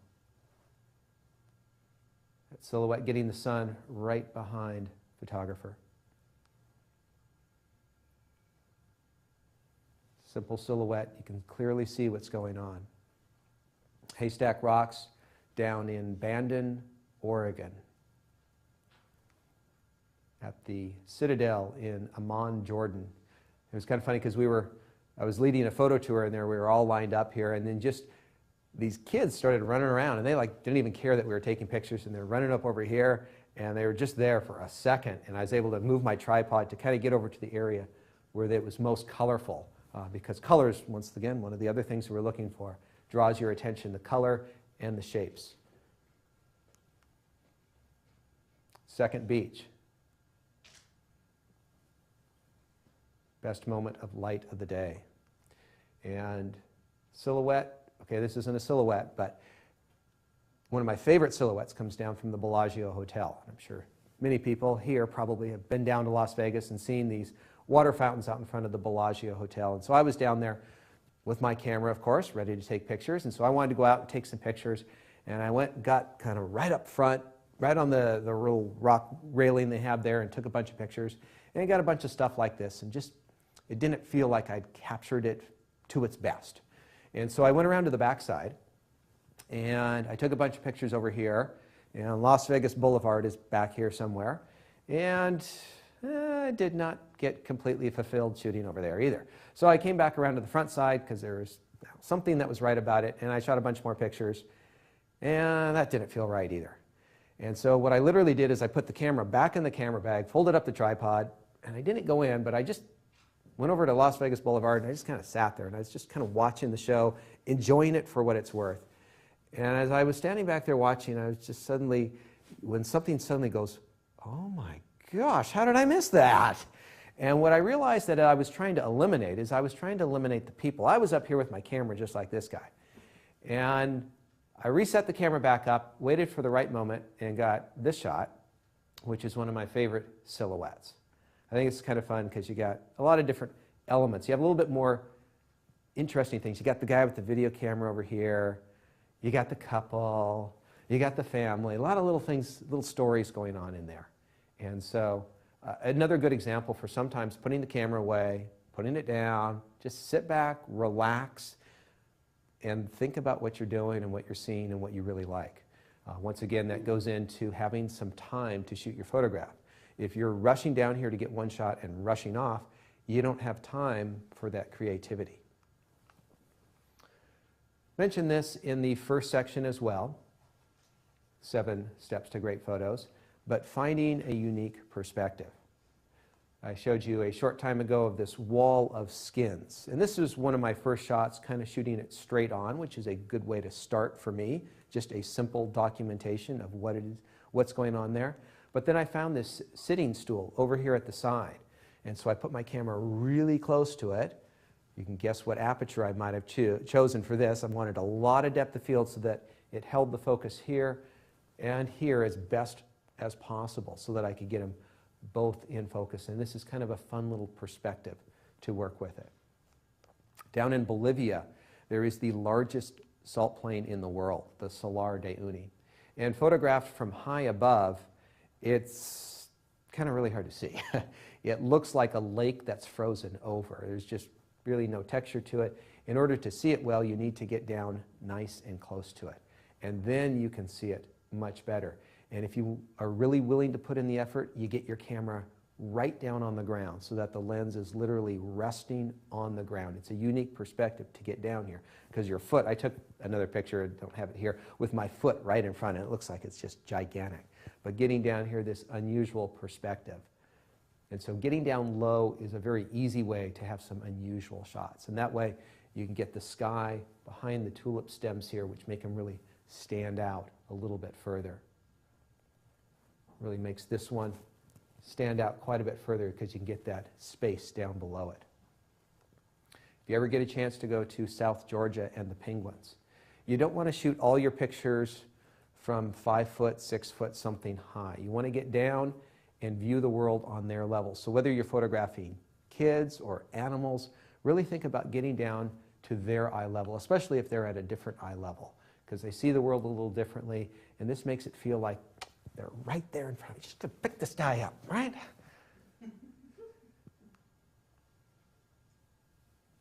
The cross-country team getting ready before the race, want to get above them to show a completely different perspective. So in this case, I'm using a monopod.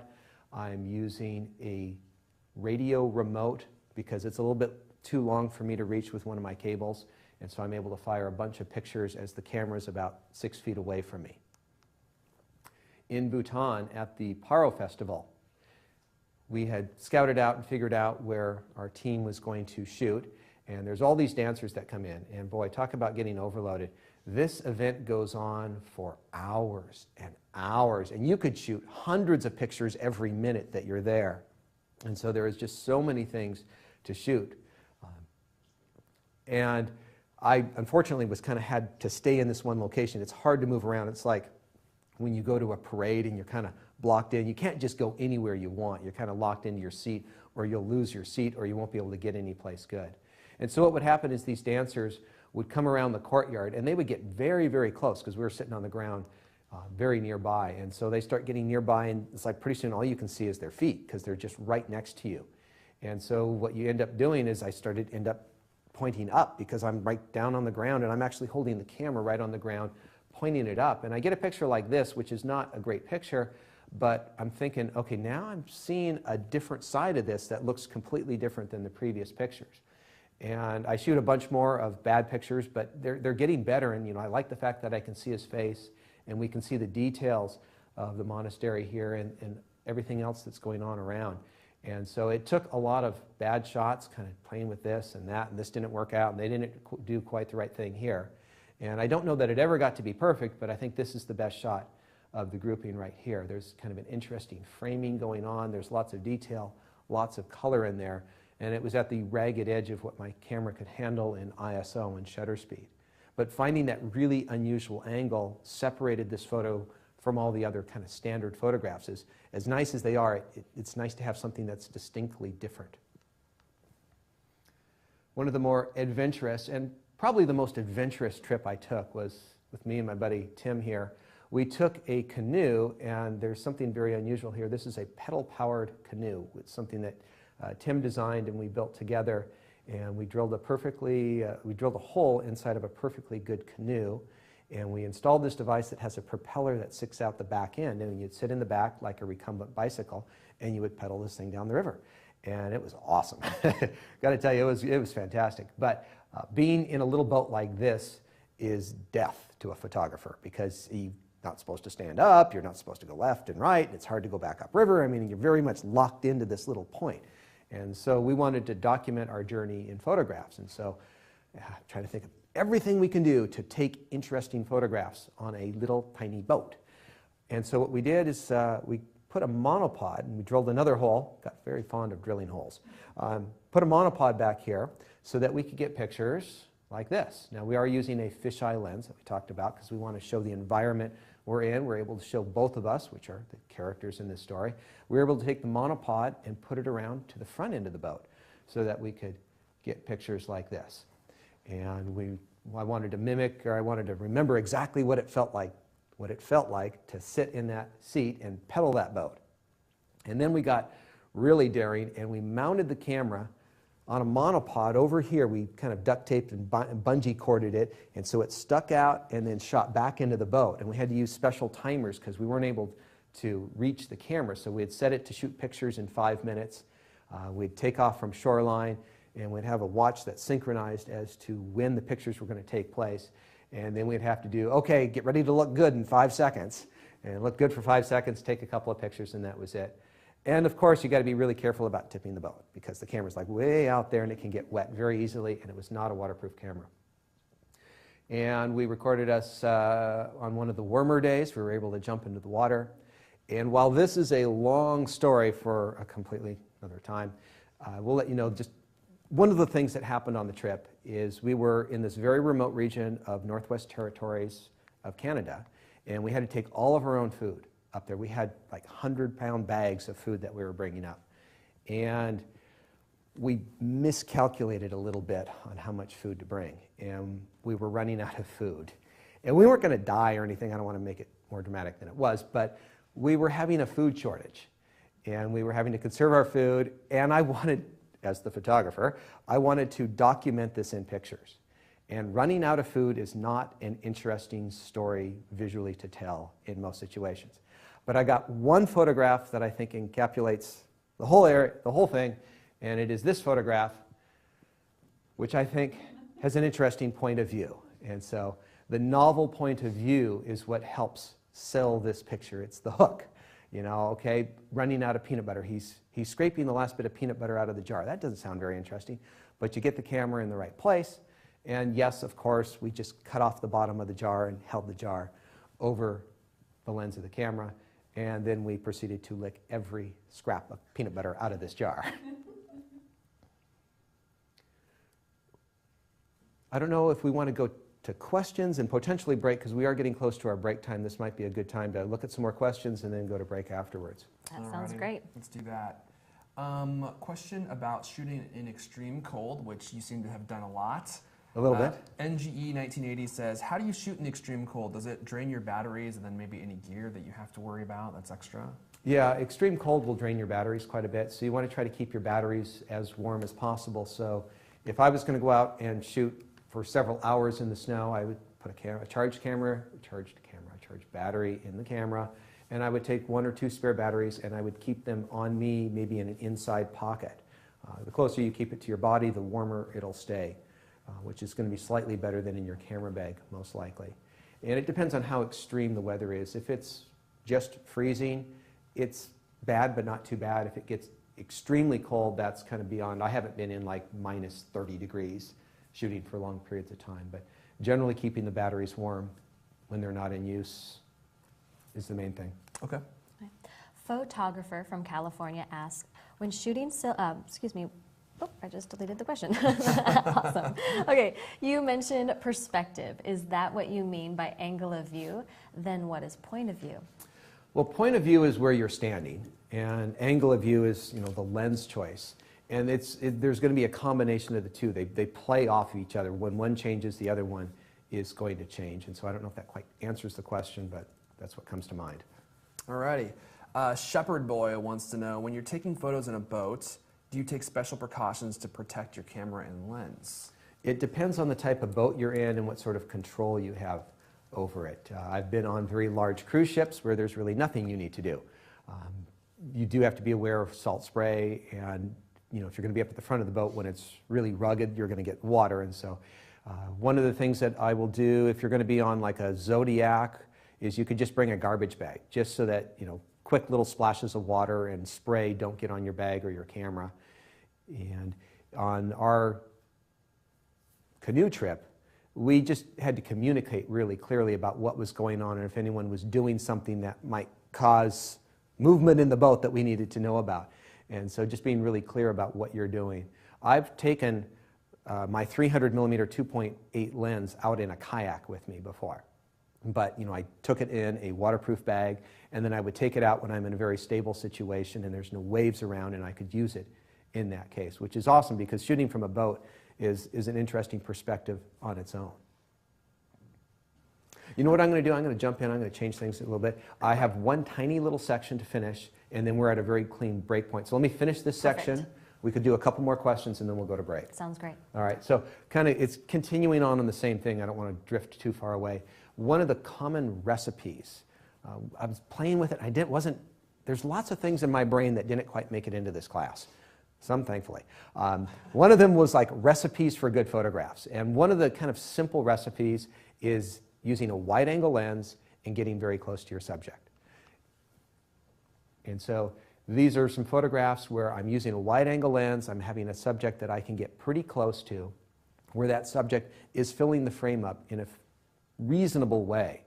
And it's often an interesting perspective. Works obviously very good in many different wildlife situations if you have access to getting close to animals. And this is not the case in most places around the world. So when you can do it, it's an awesome thing to do. In Jordan, just getting really close to the Dead Sea and showing some of the texture along the shoreline is an interesting perspective. And so using a wide-angle lens, generally, you can use anything, a 35, a 24. Typically, it's going to be an ultra-wide-angle lens where you're getting nice and close to your subject. I think I'm working with my 24 tilt shift, very close to these rocks so that we have something in the foreground, we have something in the background.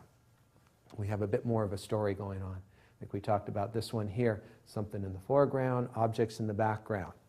And having that depth of field sharp throughout so that your eye can constantly be scanning around looking for interesting details in there. So bringing that object in nice and close with a wide-angle lens. And so kind of the formula for this is you need a good foreground element. You're going to want a wide lens. 28 or wider is generally what I would recommend. You're going to need to get really low, really close, and set maximum depth of field. We can leave that up while we finish up with some questions here. Boy, you weren't kidding. That was quick. Yeah, that was just, I was kind of needing a break there a little too soon, so I was throwing it back to you. But We've actually gotten several questions along these same lines. This one comes from LT from Maryland. When photos include other people, at what point do you have to worry about getting their consensus to use them? Or, I'm sorry, getting their permission to use it? You know? Great question. Right. And so I have a travel photography class that we might end up doing here at some point. And there's two things to think about when photographing anywhere, I guess. Are you legally allowed to take the photograph? And what are you legally allowed to do with the resulting photograph? And they're two completely different questions, all right?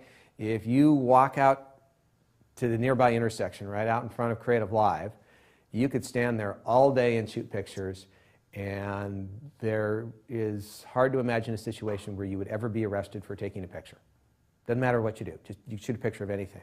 Now, if there's an incident with the police, there may be an issue, but generally you have the rights to shoot pictures out in public, at least here in the United States, of anything you want. Now, what you do with that photograph is really, sounds like what they're getting to in that question. I cannot take a photograph of a person walking down the street and then use that photograph to advertise some campaign about AIDS, all right, or something else that that person hasn't given me consent that they are willing to be a part of that campaign. And so if you're using somebody's photograph for endorsement or commercial reasons, you have to get permission in order to do that. If you want to walk down to the public market, wherever public market that may be, and you want to shoot pictures, and you just want to have some pictures on your Facebook site, that's totally legal. Now, there's a lot of laws that you have to be aware of in whatever countries you're working with. But generally, if you're in a public area, you can shoot public events. Now, what you do with those photographs, for most people, I think watching this, it's for personal reasons, and that's not a problem. Now, if you're photographing a person on the street and they say, "Don't take my picture," well, you could be nice and say, "Okay, I won't." And I would recommend that. But legally, you could say, "I'm going to take your picture anyway." And this is what happened with paparazzis and celebrities. You know, they're out in public. They can't legally stop somebody from taking their picture other than by not going out in public. So you have that right when you're in a public area. Now, if somebody doesn't want me to photograph them, frankly, I'm not going to photograph them. I've never pushed that issue at all. And so there's more than enough people who are happy to be photographed that you don't need to photograph those people, in my opinion. And so I would say move on and choose somebody else. And so that's some of the main topics there. Is what are you going to do with those photographs? And so if somebody comes up to you and says, "You can't photograph me," well, that's not really true. They don't really know what they're talking about, most likely. Now, what you do, now things that you can do with the photograph, you can, let's say you're in a public situation, both of you are in a public situation, you photograph somebody, you can take that picture.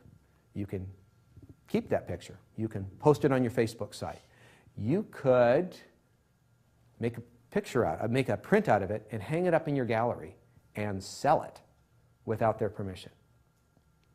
Now, you could put it in a book of your best photographs, and you could sell that book. Now, if you put it on the cover of that book and you advertise that book in a magazine, that starts reaching into a different area, because now you're advertising a product with their likeness and their image. And so there's a lot of fine lines. I'm not a lawyer, but I will do the best to try to answer any questions. And I'm sure, I'm gone crazy. We'll start here in class. Then how does the paparazzi get away with taking pictures of people who obviously don't want their picture taken, and that ends up being front page news? Well, the paparazzi are generally either in public or viewable from public areas. And if somebody's in their front yard naked, according to the law, they can't really expect a lot of privacy if they're in their front yard naked. And if somebody takes a picture of them, I'm sorry. Now, where it gets very hazy is, what if they're naked in their bedroom, their drapes are open 1 foot, and you used a 600 millimeter lens and a polarizer to take the photograph? Okay, they would most likely should expect a reasonable amount of privacy, and you would probably get in trouble for doing that. I don't know from experience, but that's what I'm told. Wink, wink. Well, we have a lot of great questions coming in, but we need to go to break, Okay. John. So what do we have coming up after the break? Well, we're going to continue on the same ideas, and we're going to kind of switch over to angle of view. We're going to do a little bit on cropping, and we're going to talk about panoramas, how to stitch panoramas, vertical, horizontal. And then there's a bonus section on time-lapse photography. Wonderful. I want to read you a couple of quotes, because we've been getting great quotes as well. People are really loving the class. Phyllis Benitez says, "John, you rule," all capital letters. You know, she's yelling. "This class is equivalent to accredited college course." I agree with that. "Great information, and I love the teaching format, as do I." Do you like how I'm just inserting my, my own comments in here? "I tune in each day. Would have been a tragedy to have missed this class. Thank you." And then Peter Stumpel says, "I thought I'd watch this course for a couple of sessions and then go about my business." We were just talking about this earlier. "Unfortunately, I was drawn into John's style of teaching, his wonderful graphics and his knowledge, and got stuck for all the sessions all week long.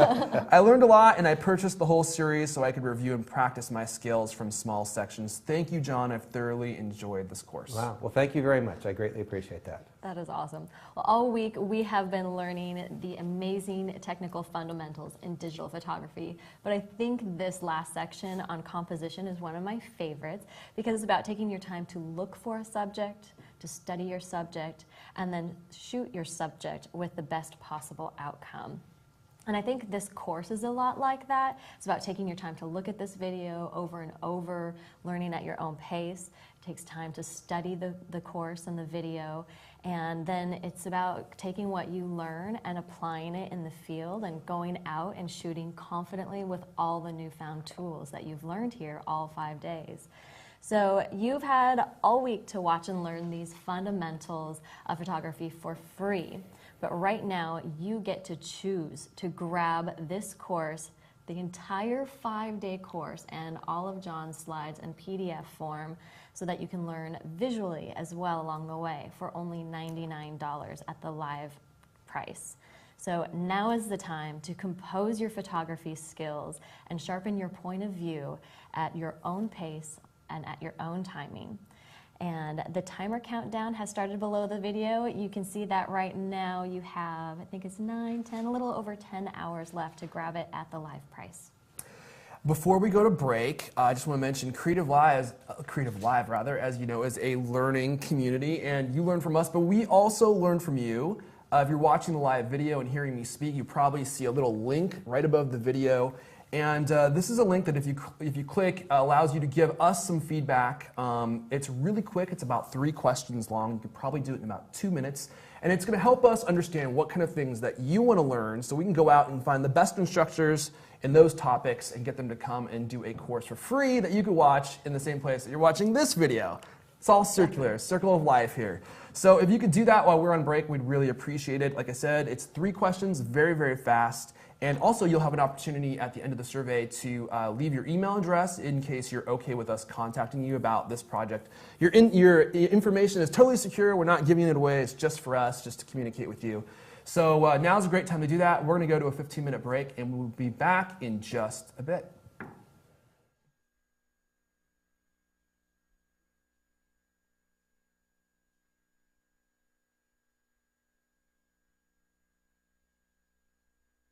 Welcome back from break, everybody. We have something special going on right now just for you guys. There is a viewer's choice poll going on right now on Facebook. And in the chat rooms, the chat hosts are dropping that link for you. It is cr8.lv/gringo_poll. And what we're asking for you to do is to vote now, because we're going to have a special lunchtime rewatch with John Gringo. We want you to tell us your favorite segment from the Fundamentals of Digital Photography workshop. So any segment this week that you want to watch during lunchtime, we want you to have an opinion and vote. So we will take whatever is the most popular and we will throw that up as a rewatch at lunchtime. So with that, go do that really quick and then come back here. We're going to toss it back over to John. All right, well, we're moving on. What we just finished up with was point of view, which is essentially where are you in relationship to your subject. Now we're going to be talking about angle of view, which is kind of the lens of choice. So some thoughts to think about here is how much of the scene to include in the photograph. So wide angle lenses, telephoto lenses are your choices. How tight or how loose do you want to shoot your story? Because it is very much a story and the big picture. How much do you want in there? So first option and thought is to tell the best story, whatever is the most interesting and compelling element in that particular photograph. Here in Africa, there's these horsemen that dress their horses up and get dressed up themselves. To be honest, though, the environment that they do this in is not very interesting. It's a dirt field and not too interesting hillside behind it. So a better photograph is just to fill the frame with what is most interesting. When I was in Africa, in Kenya, there was kind of a nice wide-angle shot that I wanted to kind of explain where I was, the larger scene, the total number of giraffes out there. But in this case, a more telephoto shot, tighter in, where we could see more detail is, I think, ultimately the better shot. Sean, one of our cameramen on the TV crew a few years ago up in Alaska, he's a pretty good rock climber, so he'll go anywhere to get a shot with the camera. And the tight shot's nice, but it's the wide-angle shot that I think tells a more interesting story. And so there's no specific rule whether a wide angle is better or a telephoto. It depends on the type of story you're trying to tell. They have different ways of doing it. Some prayer flags in Bhutan with the wide angle lens shows all of them. It's kind of the way that I will start to shoot, but then I will go in and start looking for details. Because without some sort of context, you may not know what this is. It may or may not stand on its own as a photograph, but works nicely with the other one. Down in South Georgia, this one penguin I came across was just very tired, and it sleeps. And it's kind of interesting because when they sleep, they use their tail somewhat like a kickstand on a bicycle, and they kind of lean back on that, and they bring their feet up, and they tuck some of their little belly fat up in nice and tight to stay warm. And I liked the telephoto shot because it really shows the angle that the feet are at and how they lean back on their tail. And so using a couple different shots to tell the story. This is in Yosemite National Park, and I was just kind of interested in the flow of water and the green and the rock, and I really wasn't too happy with these twigs in there, which gave me two options: Photoshop it later or put the effort in and go down and clean them out. And so I cleaned them out for the next shots, slightly reframed here, but cleaned the rocks out. And I'm still, now as I'm shooting, I'm still thinking, what exactly am I interested in? This, not too interesting. This is not too interesting. This area down here is more interesting. And so I'm going to zoom in closer and just compose with that. And so this is sometimes a process that you work through in the field, trying to narrow down what's really working in the photograph. And so that's the favorite photograph of that particular series. You've seen the final photograph from this Taksang Monastery, but some of the previous shots that I shot leading up to it, just to kind of illustrate where it is. It's a long hike, I don't know, it's about 3 or 4 miles up to this hillside, this cliffside, where you can go up to it. And it's got a lot of staircases that you go up and down in order to reach it. In fact, it was kind of funny because one of the people that went up just got too tired to go back, and unfortunately their guide had to carry her back going up and down all these staircases, which I can't imagine how tough that would be. And if you ever get a chance to go there, there's going to be tons of people shooting pictures absolutely everywhere. And so it's well documented. It's not going to be the first time it's shot. And so it's a matter of trying to find your own version of it. And so generally I'm trying to clean up all the clutter and the tourists and everything else, getting into where I'm relatively close. Middle of the frame, not maybe the best place for this. And so I'm going to play around maybe with putting it off to the left to show the open valley. And so here I'm using negative space where there's nothing really interesting going on to kind of give this more significance over here.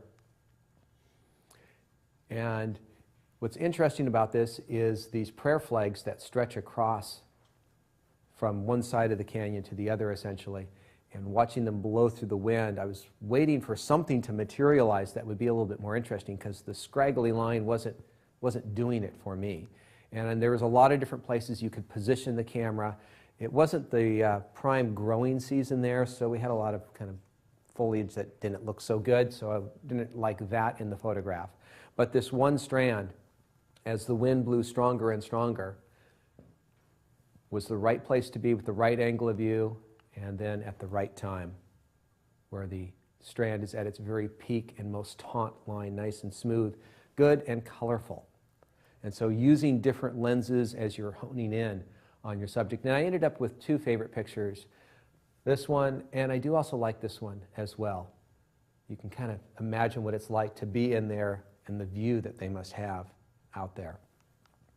And so kind of the way that I was trained in photojournalism is to tell a photo story. And the general technique is to start wide and get closer.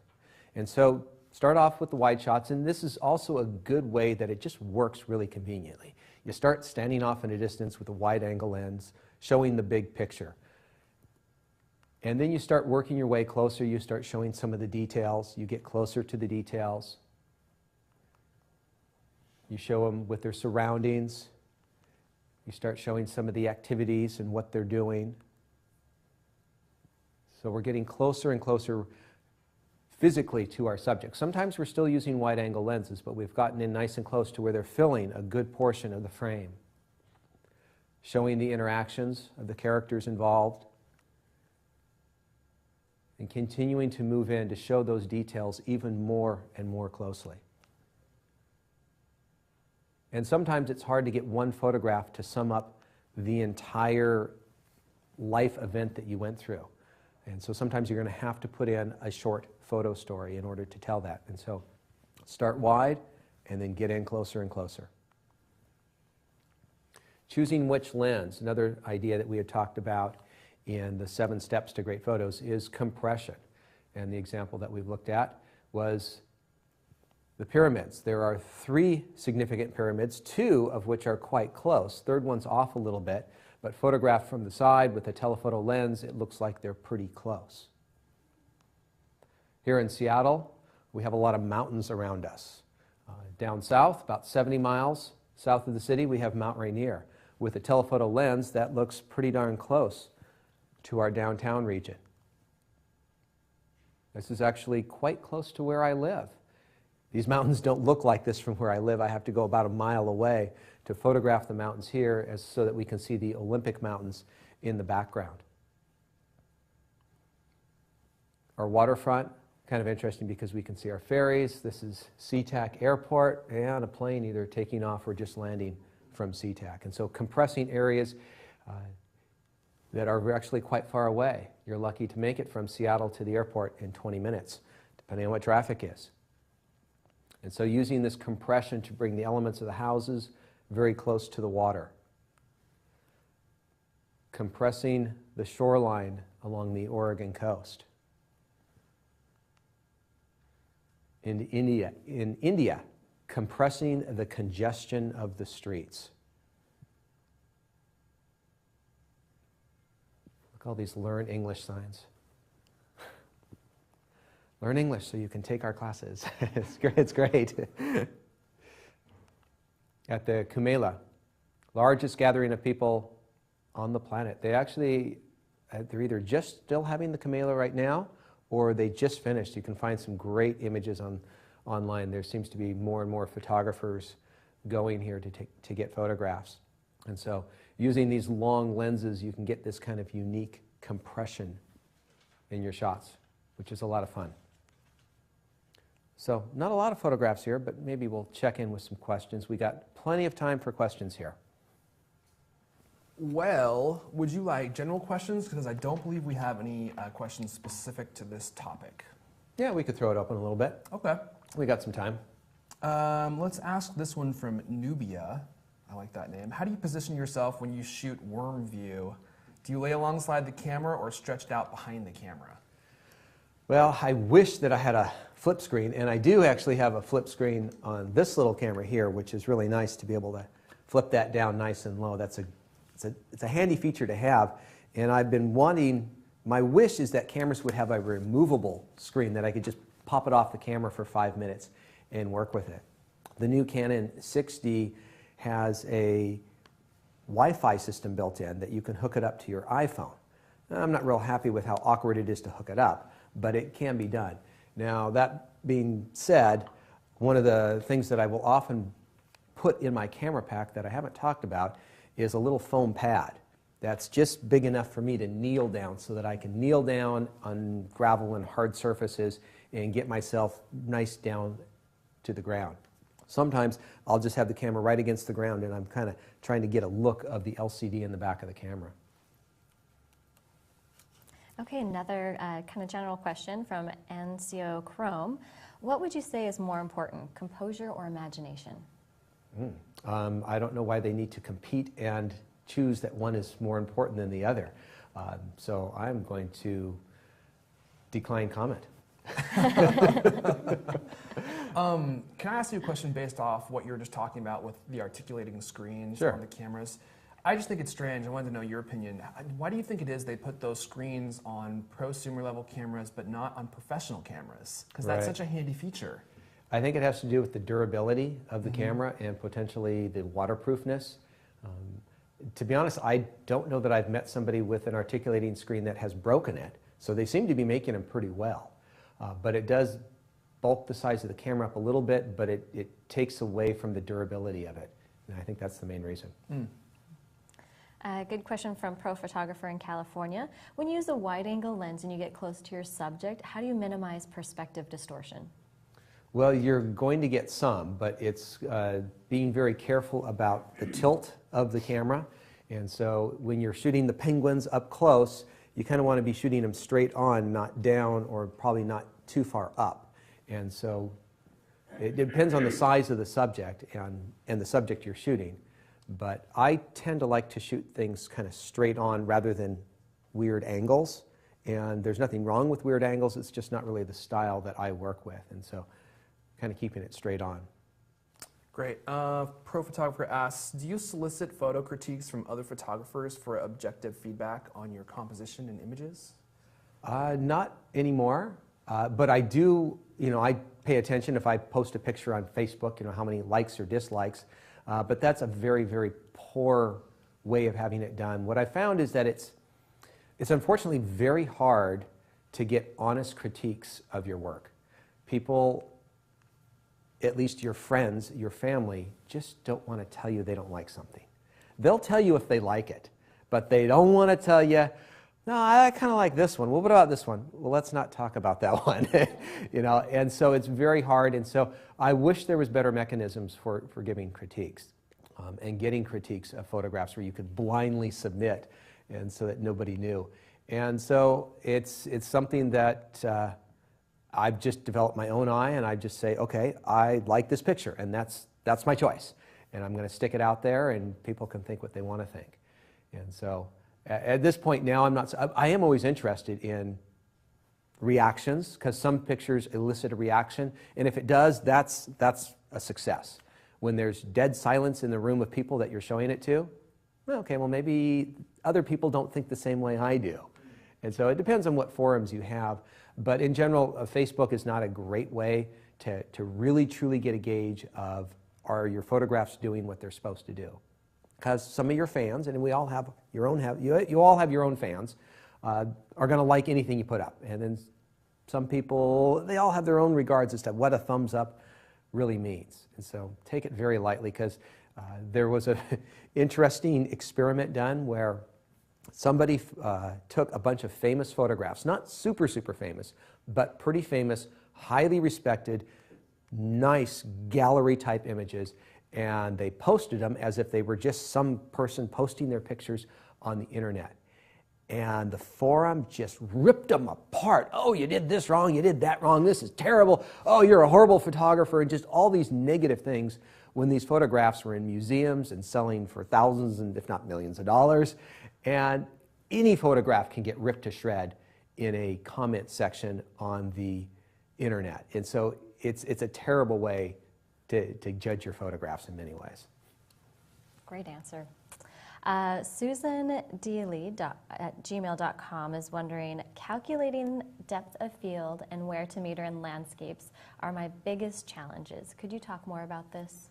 Well, metering is fairly easy, and maybe it's a little lazy, but I'll shoot a picture at what I think it should be at. I'll look at the histogram. Hopefully you saw that section. And you can dial in the histogram very, very easy. Focusing is kind of a completely different issue. And that's what we talked about when we talked about hyperfocal distance. If you are trying to get everything in focus, wherever you focus, about 1/3 in front and 2/3 behind it will be in focus. So you need to focus somewhere towards the middle ground to be very generalized about that answer. So you have to think about what's the closest thing you want in focus and the most distant thing. And oftentimes the most distant thing is the horizon. So what other elements are in there will dictate where you need to focus at that point. Alrighty, here's a great question from Gen 7. After seeing all these great photos, I really wish I could travel more, especially to Seattle. You know, after seeing your Seattle photos, I kind of feel a little guilty. I'm like, this is Seattle? You know, like, these are really great photos. I don't need to go to Yellowstone National Park. Question for John, where would he like to travel to shoot that he hasn't already had the opportunity? I want to go to Morocco, I want to go to Cuba, I want to go to Turkey. I've been to India, but I want to go to other areas in India that I want to be. I want to go to China. And we better not go on because I'll just list all the countries in the world. But those are some of the places that I would most like to go. And I've hardly even touched Europe, which looks great, and I can't wait to make it to Venice. And you know, it's like I know so many billions of pictures have been taken in Venice, but you know what? I haven't been there. And I don't care how many people have taken pictures, and I don't care if mine aren't as good as theirs. I want to go create my own versions. And I like trying to capture it and see what I can get with it. So any place can be good. I look forward to a long life of travel, hopefully. Quick tip. Yeah. If you ever make it to Turkey, don't take pictures of federal buildings. Oh, really? They do not like it, Okay. and you will be approached by an armed guard who will make you erase those images. Okay, well, there's a good place on... It's not a fun thing to do. Good thing to know what to take pictures of and what not to take pictures of. Very different than the U.S. Yeah. Just FYI. Thank you. That's awesome. All right, I think we're ready to move on to the next section. Okay, sure thing. All right, we've kind of hinted around this a little bit. Let's talk a little bit about cropping. Okay, first off, why would you crop an image? Well, basically there are two good reasons for cropping. Number one, you need to meet an aspect ratio. And secondly, you're going to crop for aesthetic reasons. All right, if you go back to the sensor section, you'll recall that in our cameras, we have a particular size sensor. For most of us shooting DSLRs, it has an aspect ratio of 1 to 1.5. We could also call it 2 to 3. There's a lot of numbers we could use. But it measures 1 inch by 1.5 inches, or 24 millimeters by 36 millimeters. And there's a lot of different aspect ratios that are used in photography. You could have a square, which would, of course, would be considered a 1:1 aspect ratio, which can be nice for certain types of photographs. Don't see this quite as much, but there are 5:7s. In fact, I believe our Deerdorf camera over here is a 5:7 camera. So this is how this camera shoots, in a 5:7 format, height to width ratio.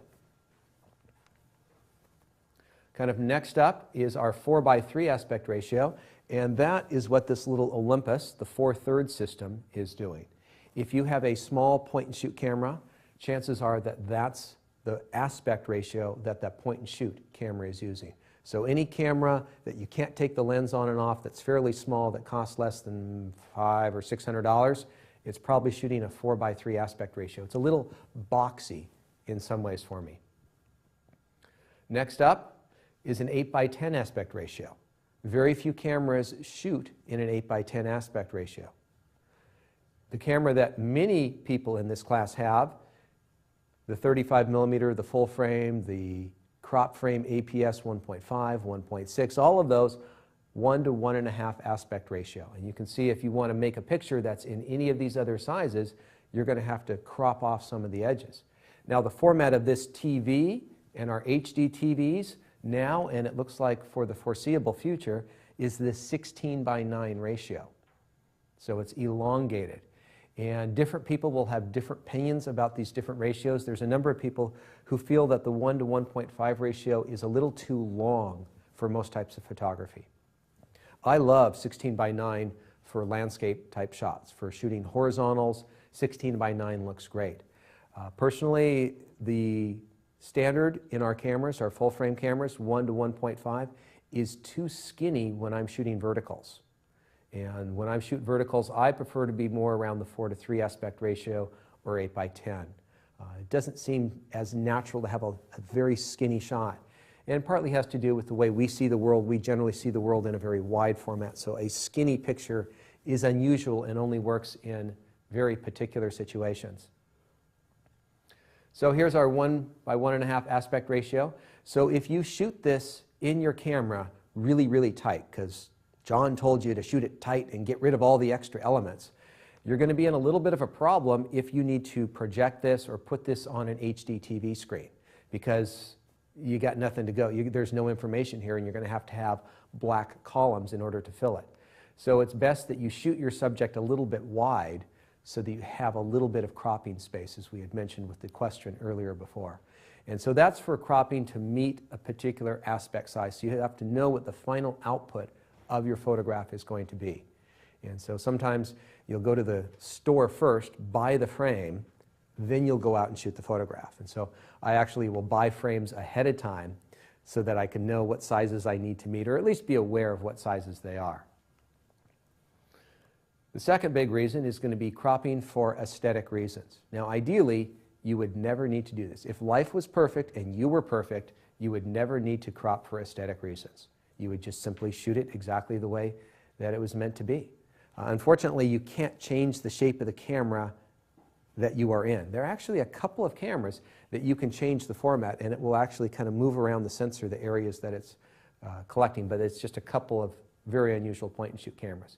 And so you shoot it the best you can in the field, and then you crop it if necessary later. So here's a bunch of examples of pictures that I have cropped. This is how I shot this minke whale breaching, but there's a lot of dead space, and it's dead center, so what I did is I just brought it in on all the sides till it seemed like it was appropriate sized in the frame. Want to leave a little bit of space around it, and so that's my final version of it. And I cropped out a lot of pixels, and I don't like cropping out a lot, but there wasn't a lot I could do to get closer. I was zoomed out to the maximum, and I didn't feel like jumping in the water to get closer. All right, little penguin over here. Little tiny beak right there, okay? That's clearly wrong, and so I'm going to get rid of that, but I'm just going to start cropping this a little bit more radically so that it fills the frame and has an appropriate amount of space around it. You don't want to go too far to the edges on most subjects. Let's try cropping this one here. I like this picture here, but where does our eye go? It goes to colorful areas, it goes to bright areas, and we've got a lot going on down here, so let's crop that out a little bit. And so this is definitely a little bit squattier than an 8x or a full frame camera. This is closer to an 8:10 aspect ratio, which I quite like for verticals. I think that's appropriate for verticals. Here, for some reason, he kind of dipped down when he was doing this dance and got a little too much sky in there, so let's just crop some of that sky out because there's nothing going on up there of any interest at all.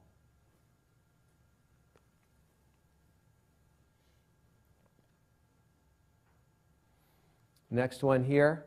Pretty good right here, but this one little thing down here, I don't know what that is. There's a rock or a tree branch down there. Let's just bring it in just a little bit.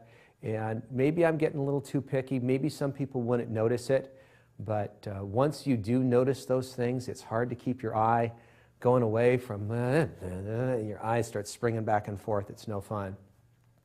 I try not to do radical cropping, but sometimes, it's unforeseeable what's happening in the frame. It happens so fast, and realize that, this is just going to make a much better vertical picture. And I'm throwing away a lot of pixels.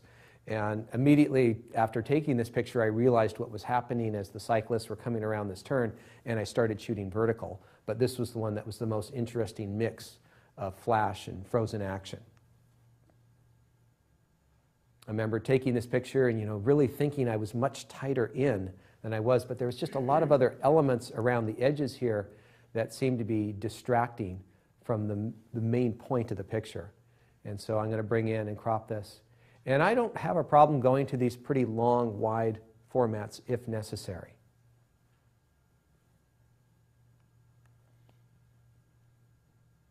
Going back to our Bhutan dance, what's the brightest thing in here? This little wall over here, which really doesn't need to be there.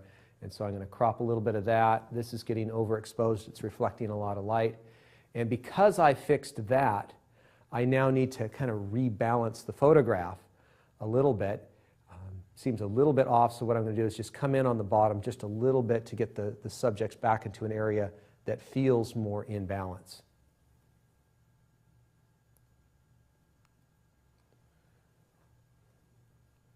Unexpected movement and blurriness that I wasn't expecting over there on the left-hand side. Crop that out, get rid of some of the little areas down here.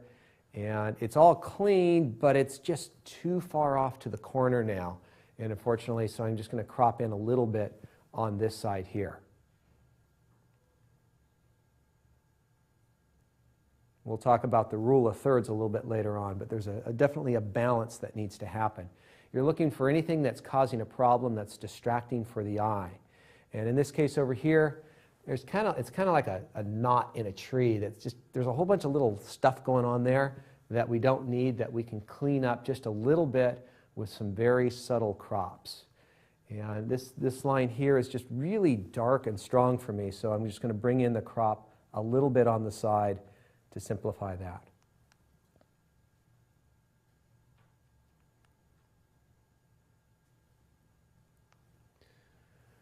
Talking before about mystery being a good thing, and so we got all these, I think they're bottlenose dolphins, but up here there's nothing going on.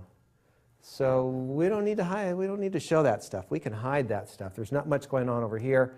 Let's concentrate on the action where it's at its best. 4th of July here in Seattle, I was kind of excited because it was full moon on the 4th of July, which was kind of interesting. But it's very hard to shoot the moon in this type of environment because it just gets overexposed. And so, sorry moon, I'm going to cut you out. And if I cut that side out, I need to bring the right-hand side down. And it's a very awkwardly shaped, but it's fine with me. This one provided a lot of problems, and there's a number of different ways to think about it. And sometimes you need to crop your pictures a couple of times. So initially, the problem, of course, is down here on the left-hand side, this overexposed area. This is why you don't want to shoot pictures in a typical forest on a bright sunny day. Overexposed area. So I want to get rid of that. And so I'm going to crop it out. And when I do that, I'm going to start cropping in from the sides, adjusting just exactly whatever feels right as you're looking at the photograph. And as I do this, I really don't like the fact that I've cropped these rocks off. They seem very awkward, kind of half in, half out. So I'm just like, okay, well, if I can't have them, I'll get rid of them. That'll solve the problem. So I decide, well, wait a minute, let's try this again, because sometimes if you start someplace different, you'll end up with a different result. And so if I do want to keep the rocks in, maybe I just bring the crop in, but bring it in a little bit further in on the side. I can get rid of all that highlighted information and still keep the rocks in there. And so different times you might go back and recrop your images to see if it reworks the situation. For some reason, I have a problem with horizons just looking with my eye. I'm not perfect with them. And so that's one of the things that you'll generally want to have. And so you're going to need to crop in on the side. You're going to lose some pixels, and that's a mistake that you shouldn't make, but it happens, and so you got to fix it if you can. A section in a future class that I might have is on slanted horizons. And the general rule of thumb on horizons, in my opinion, is nail it perfectly. Don't get it a little bit wrong because it looks like you made a mistake. If you want to go Dutch on us, which is the Dutch angle like this, you can shoot it really strong, which is fine. Just don't do a 1-degree tilt. They don't work. Make it significant that you really meant what you were doing. In this situation, we've got a lot of bright sky that we don't need. Let's kind of crop this down. We've got a lot of horizontal lines in this case. So I like the panoramic format in this case. So what would you do to crop this one? Just think for a second on your own. Where would you bring the crops in? Out of focus foreground, that isn't too interesting. Blank sky.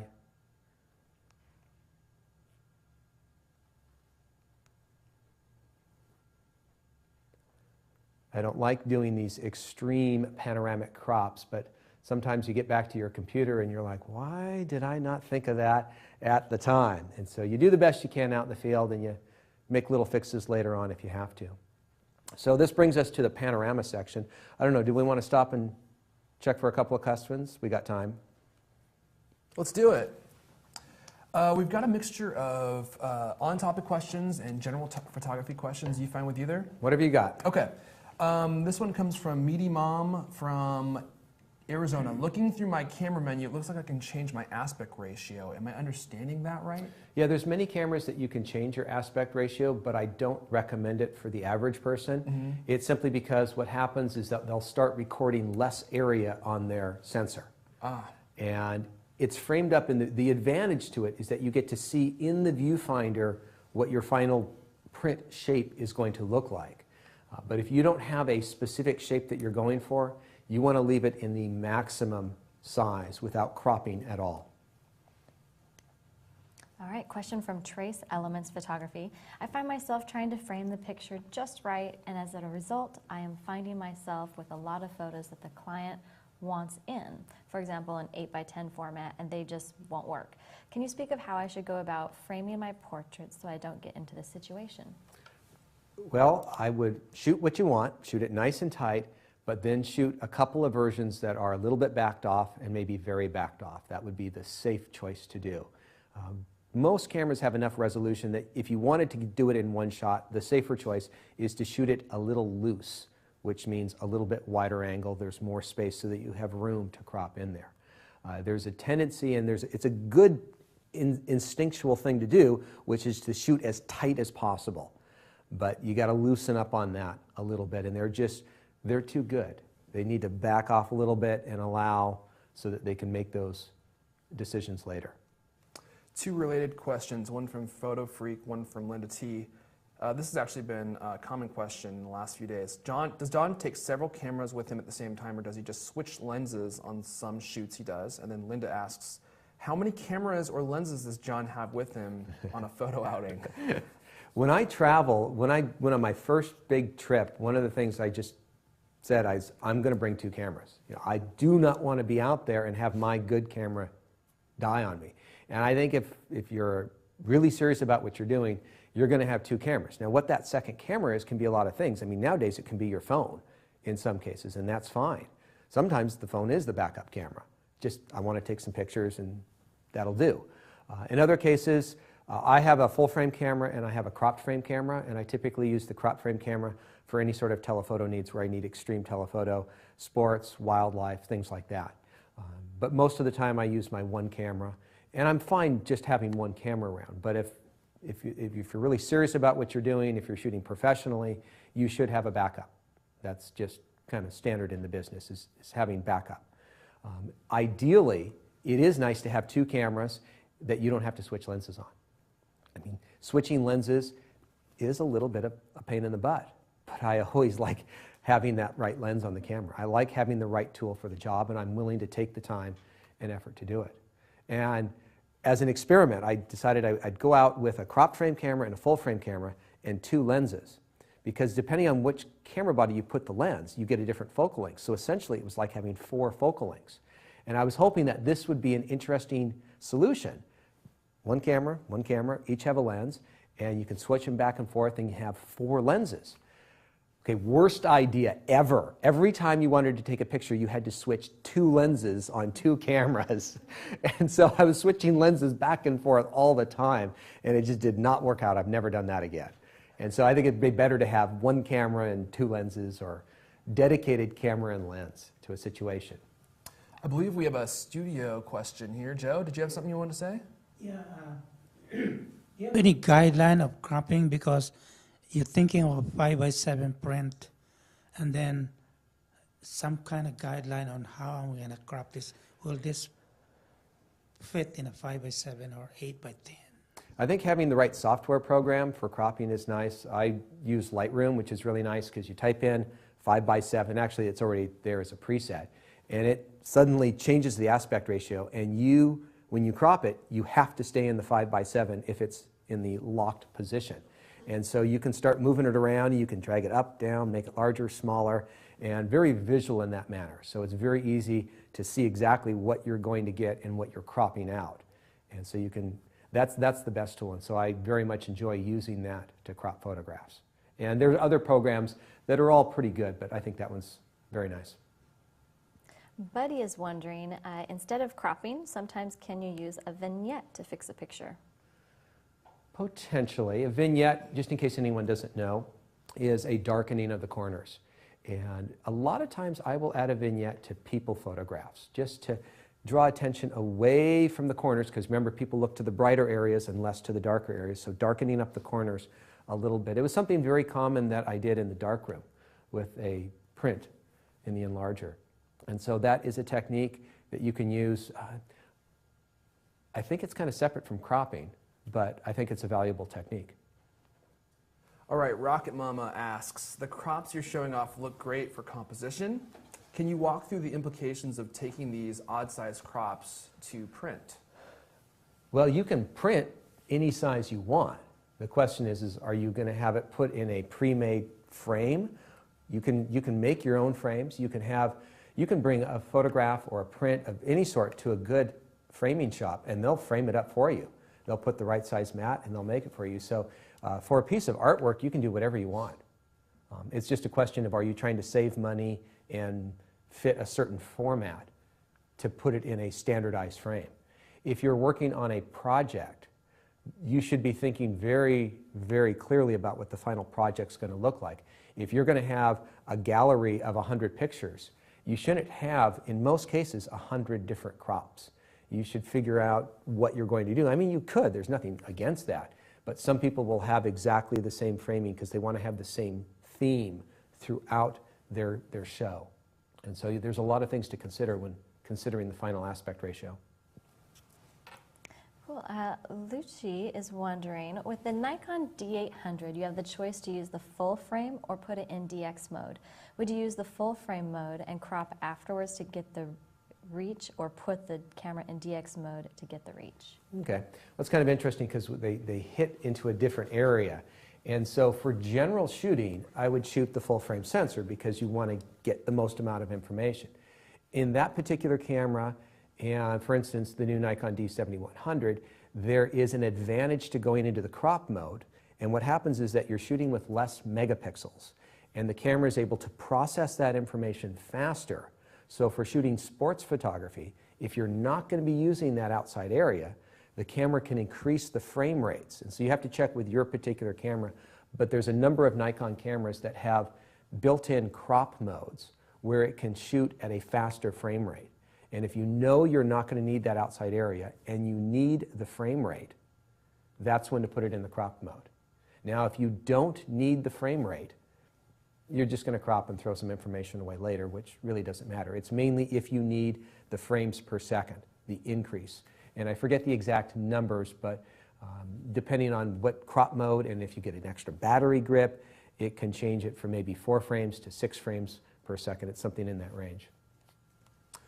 Lots of good questions coming in about cropping. This one comes from Andy Z. Any guidance on how much cropping can be done, rather, before the print sizes are affected? So, you know. Well, you have to look at how many pixels you have and how far you've cropped in and what the final aspect ratio is. If you wanted to take a picture and that's this big and crop it down to that big because you needed a Facebook photo of someone's head that's only going to appear on the internet 1 inch in size, you can probably do it. And so you have to look at what the final crop size is. In Lightroom and other programs, it's pretty easy to tell. Once you crop it, it has the cropped dimensions in pixels. And so you don't want to crop in too much to where it's 50 pixels by 50 pixels. That's going to be pretty small. So that's where you have to know a little bit more about print size. And maybe someday Creative Live will have a class on printing where they go into all the different printing aspect and DPIs that you need for that. But it's a little bit much for us to get into in this class. I think we should move on because a lot of the questions are like camera specific. Okay. Camera model specific. All right, well, let's go on to this next section, which is kind of fun, which is panorama work. All right, so sometimes you take a picture and you get it back and you're like, well, wait a minute, let's just crop off the top and bottom and turn this into a panoramic image because that's where things are of most interest. And if you're shooting subjects that are moving and so forth, this is sometimes the only way to get these type of images. And so I'm not afraid to do some heavy cropping to get rid of that top and bottom because it's a landscape type shot where there's lots of stuff going on from side to side, but not as much going on the top and the bottom. And there's a lot of different environments where these panoramic images work very well. This is the format that a lot of movies are shot in, a very, very wide format.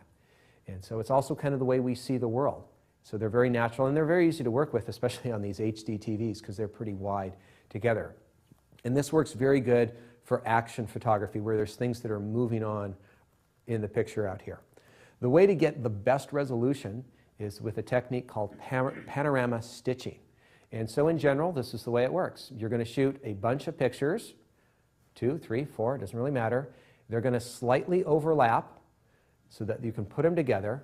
And you can manually combine them together in Photoshop. You can also have programs automatically. Photoshop and a number of other programs can stitch these together. And so it's like stitching 2 pieces of fabric together.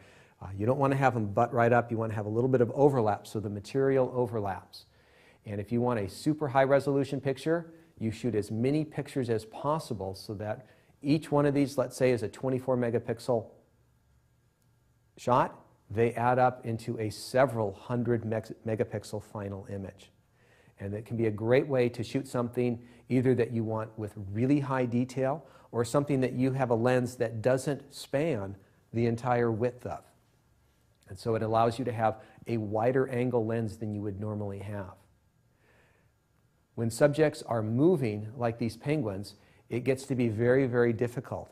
And if you wanted to, you could go in and you could probably look at one of these lines and find a penguin in here that has 2 heads because they moved their head and got into both shots. And so it's a little bit difficult in this situation to do that type of photograph. If you want to do it to the best, to end up with the highest resolution, you should shoot verticals. But there are many times when I'm shooting and I'm thinking, how am I going to use this photograph? Where am I going to use it? Do I need a 500 megapixel picture? Maybe not. And I'll shoot a couple of horizontals. It's not technically the best, but I'm not printing it large enough to see that difference. And so there's a number of times where I will just shoot 2 or 3 horizontals because it works. In this situation, I didn't have the right lens that was exactly the right angle of view, so I just shot 2 that were heavily overlapped, and the more they overlap, the easier that it is to combine into one single photograph.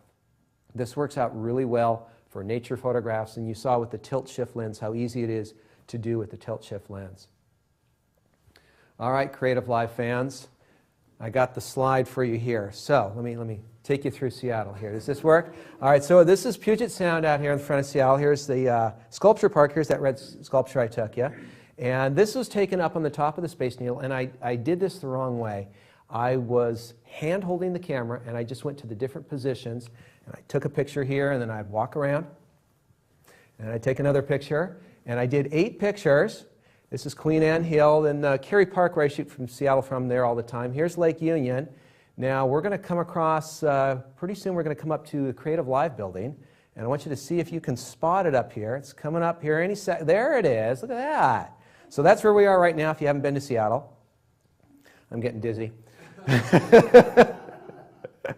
And downtown Seattle. And so this is something that would have been nearly impossible a few years ago. Actually, I knew a guy who was into panoramas, and he got special permission from the Space Needle to go up on top to use a special camera to get this shot. And I didn't need any special permission at all. And so I didn't even use a tripod on this, which is, here's my tips for shooting a panorama. Number one is use a tripod, but remember, any rule that I give you, tip or suggestion, you can try the opposite. And so to make this picture, I just kind of clicked, and I went around to the different positions. So if you want to shoot a panorama, you want to try to get your tripod as level as possible because it'll be much easier to stitch your image together and you'll lose less information. Now this is one photograph. It took me 8 pictures to combine it, but they all should have the exact same exposure because it is one big photograph. So manual exposure, figure out the one middle of the road aperture, shutter speed aperture, ISO that's going to work for the entire photograph, and that's what you're going to use. You also want to manually focus. You do not want your camera to refocus because when your camera refocuses, well, obviously it changes the focus, but it also changes the magnification ever so slightly on your camera. So just go into manual focus. Use a middle or small aperture. And so we're going to be kind of in our landscape mode. We want most things in focus in here. And so kind of going back up here to manual exposure, I didn't put it in here, but I would put it into manual white balance as well so that the white balance doesn't start moving around at all. My advice is to shoot left to right. Why does this make a difference? Is because when you download your pictures to your computer, they show up left to right. And it's just a little bit more easier to recognize your panoramas. If you don't, you'll be like me and you're like, why did I shoot these random pictures that don't seem to be that good on their own? So it just makes sense to shoot it left to right. And you need to overlap the images. I like overlapping them 20 to 30%. The more you overlap, the easier it is to put them together. The more you overlap, the more you have to take pictures and the harder it is for your computer to stitch things together. This was 8 pictures, which was not too hard on my computer. I could have shot little verticals. I could have shot 100 images, and it would have taken my computer, I don't know, 3 days to process that information. It wasn't really necessary, and so 20 to 30% seems to be the right amount. So that's probably bringing up a whole slew of questions. So let's see what we have with that, because I don't have too much left. Alrighty, let's start with this one. I was wondering the same thing. Victoria from Vancouver asks, what program does John use to stitch his photographs? I let Photoshop automatically stitch them, and so far with what I've been doing, it does a fine job. I've used Photoshop as well. There are certain features it lets you pick when you're doing this. Right. Do you just leave everything on automatic and just let it do For its the most thing? part, yeah. It's Okay. done a fine job that I've been happy with. Great. So on that last one, did you take your tripod and move it as you walked around? No, I didn't use the tripod because the angle from the viewing deck is really hard to get the tripod in there. What's going on in the Space Needle is there's this little platform to prevent people from jumping off the top, and I just made sure to keep that kind of at the exact same spot as I went around. And so I was using clues in the environment to help frame my shot up. Okay. And the other thing that I'll just throw in there as well is when I took one picture, I would pay attention to something over on the right-hand side, and then when I moved over, I made sure I could still see it, but it was on the left-hand side of the frame, which is generally what you do is you pick something to lock off on, and then you have it in 2 shots. Okay, not sure if you already covered this, but J. Ross L. from Vancouver, BC asks, how do you get your horizon line straight when shooting a panorama? Do you fix it in post? Well, the 2 things that you can use, one is from yesterday in the gadget section with the bubble level. That's one way.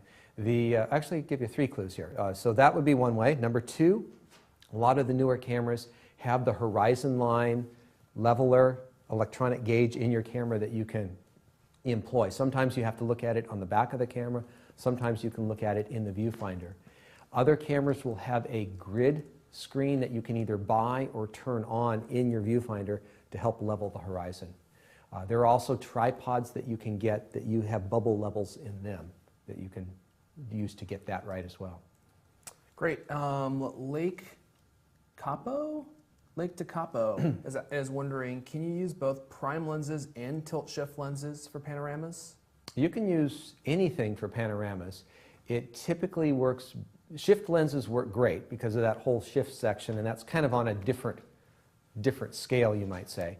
For most of the times that you're shooting panoramas, it's easier to shoot with medium to longer lenses. So it's very hard to stitch ultra wide angle lenses together. It seems strange because that's when you kind of would like those. The problem is that they have a bit of distortion isn't quite the right word. I like to call it stretching, where they stretch the corners, and so you're better off with less wide angle. Something towards the middle or something towards telephoto works very, very well for panoramics. All right. Oh, this is a great question from Lil Hill. When taking panoramics, how would you keep the same exposure? And do you ever change that exposure? Whenever you shoot panoramas, you should be in manual exposure. And figure out your shutter speed, figure out your aperture. In most cases, you want a fair bit of depth of field, like f8, f11, f16. And because you're often shooting things that aren't moving, you can have any shutter speed that's necessary if you're on a tripod. And so definitely want to put your camera in full manual exposure. Now, having said that, I just kind of remembered there are a number of cameras that have a sweep panorama automatic mode in them. And what they do is you press to start, and then you sweep the camera, and then you press the click button to stop. And what the camera is doing is it's taking multiple pictures as you sweep across, and it's combining those all in camera. And what I have found is that those are heavily prone to error, and they are fine for kind of quick, fun little, I don't want to pull out the whole tripod and be a camera geek right now type shots. And I have that on one of my point and shoots, but it doesn't do a good job stitching it together. And now there are different camera companies that have different models that do different jobs, but that's another quick option, but it's not the high quality option. Cool. All right. Do you want to move to the very last segment here? Yes. So I didn't really know where to put this, and since we were taking multiple images in panorama, let's take multiple images in a different way. So this is a little bonus section on time-lapse photography, which is a really fun thing and very popular these days.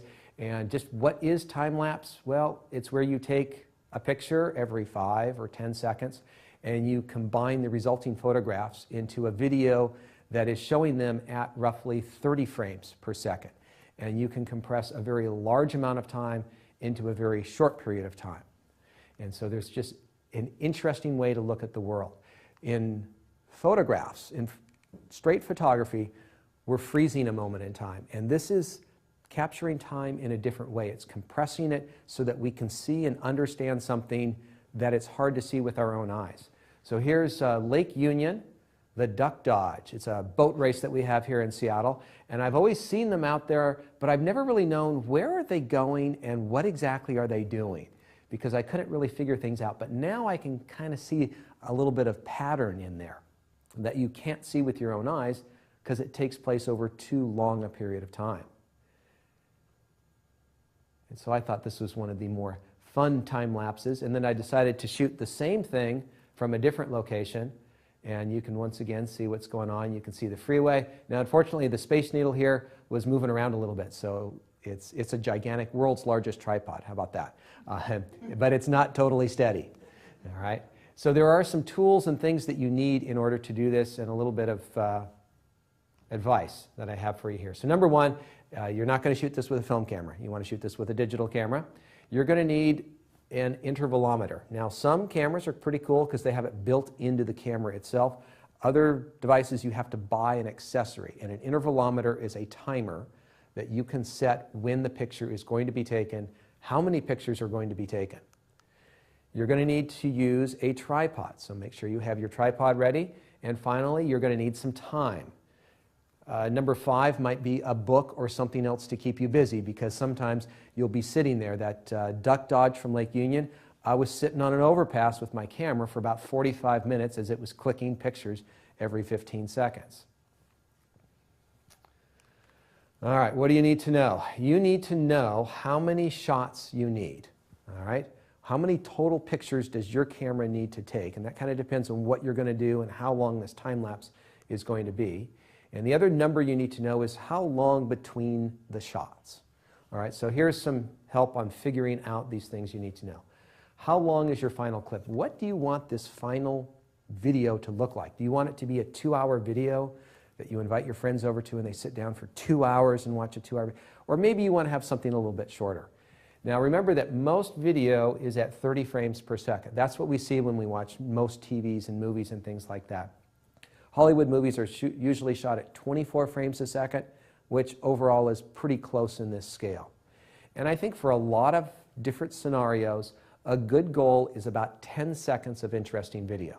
Okay, so if you want to liven up a movie that you're doing, that you're creating, if you want to liven up a slideshow that you're doing, 10 seconds is kind of nice for a time lapse. And at 30 frames per second, that means you need 300 frames. So that's pretty typical. If you go out and shoot a time lapse and you have 30 frames, that's going to be a very short time lapse of 1 second. That's generally not long enough. The interval, that's the time between the shots are taken. Now you can do anything you want in here, but if we were to have a timeline, I would say shooting a picture every 1 second is on the short side. 10 seconds is pretty common. You might be at 1 minute. You could even do a picture every day. There are some very long-term time lapses take place here, but you're going to have to shoot for almost an entire year to get 10 seconds of picture. And so most of the time, the interval will be somewhere around here. I'm often working around anywhere from 5 seconds to 30 seconds. So setting up your time lapse, here's some things that you need to think about. Things you need to do. First, you need to find something that's going to look good, speed it up. And that's not always easy to know. A lot of good things like clouds move very slowly, people moving around, a lot of things out there that can look very interesting, speed it up. You're going to need to get your camera up on a tripod, in a nice location, of course. You're going to set the camera to all manual, exposure, white balance, focus. You don't want anything changing between these shots. Now, there are exceptions to this rule. In some cases, I will use an aperture priority in case there's going to be a dramatic light change. If it's a very subtle light change, I'm going to leave it in manual, but I have been experimenting some more with automatic that can work in some situations. The problem that we have in photography here is that when our cameras change exposure, the smallest amount that they change is 1/3 of a stop, either with ISO, with shutter speed, or aperture. And in movies, 1/3 of a stop is kind of significant. You'll notice that little jump in your video. And so I prefer to be in manual exposure, but there are some exceptions to that rule. You need to set up your intervalometer to the proper interval and the number of shots. On some cameras, you don't set up the number of shots, you just start it and then come back and stop it when it's done. A few more tips. I think it's often good to have something in the frame that remains stationary so that people have a reference point, an anchor in which to look.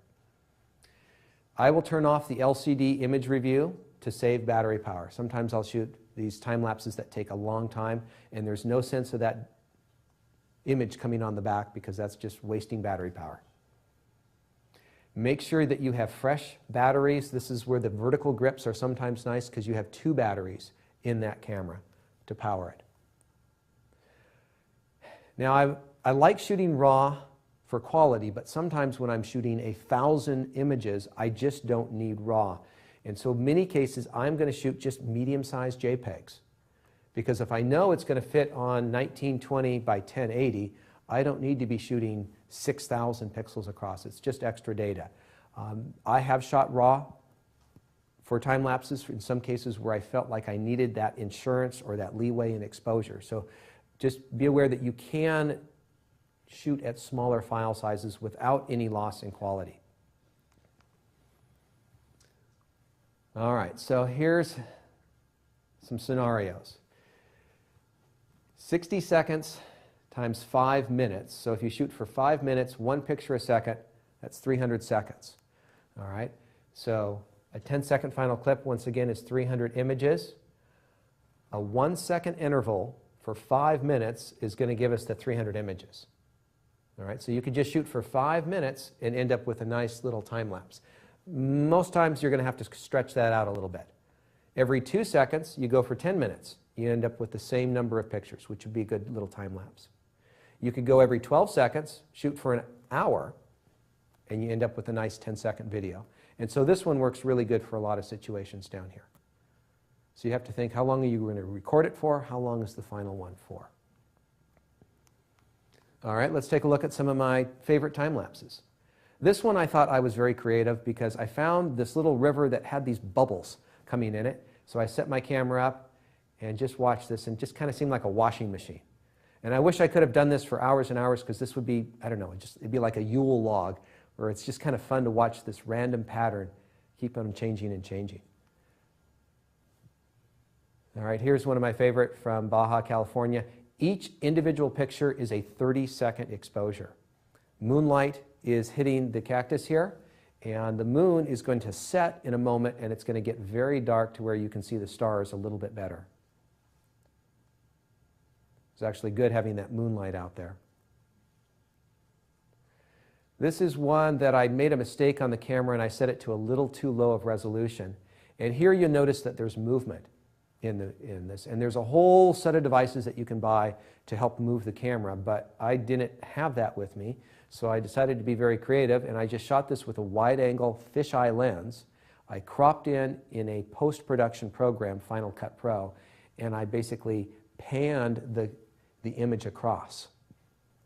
And so if you shoot with a wide enough angle lens, you can do some of that later on. All right, so here's probably my all-time favorite time lapse, and this is in India, in Varanasi.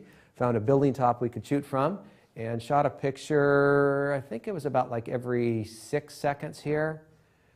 Watch the buses coming in from the right-hand side. They're going to try to get across the street, and I just can't even do it, so they just turn there.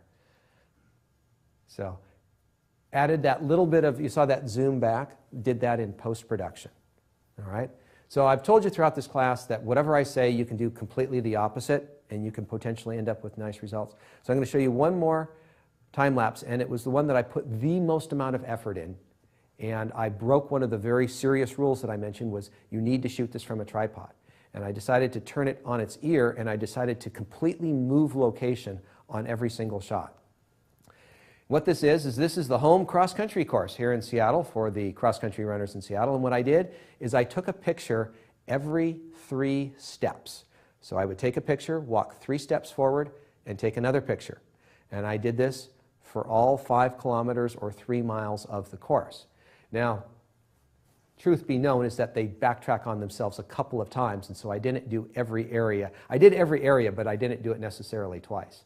All right, you guys ready to go up into the hills, to run the hills now? So we're going to go up into the woods of the hills, and so you can see the course where I shoot some of these runners. And so what I did is I got really tired shooting this, I got to tell you, because my arms lifting up and down that camera, this took me about 3 hours to walk through the course shooting the picture. And the key thing to do this, and the reason that you can't do this just putting a video camera on a bike or something, is that I took the center focusing bracket and I put it on the horizon line, and I tried to line it up as carefully as possible so that the horizon line stayed as steady as possible. Now, it's not perfect, but it was the best I could do. Your arms get really, really tired when you do that sort of thing. But break the rules, do something new, and you'll end up with something other people haven't seen. So you will need to use a video editing program.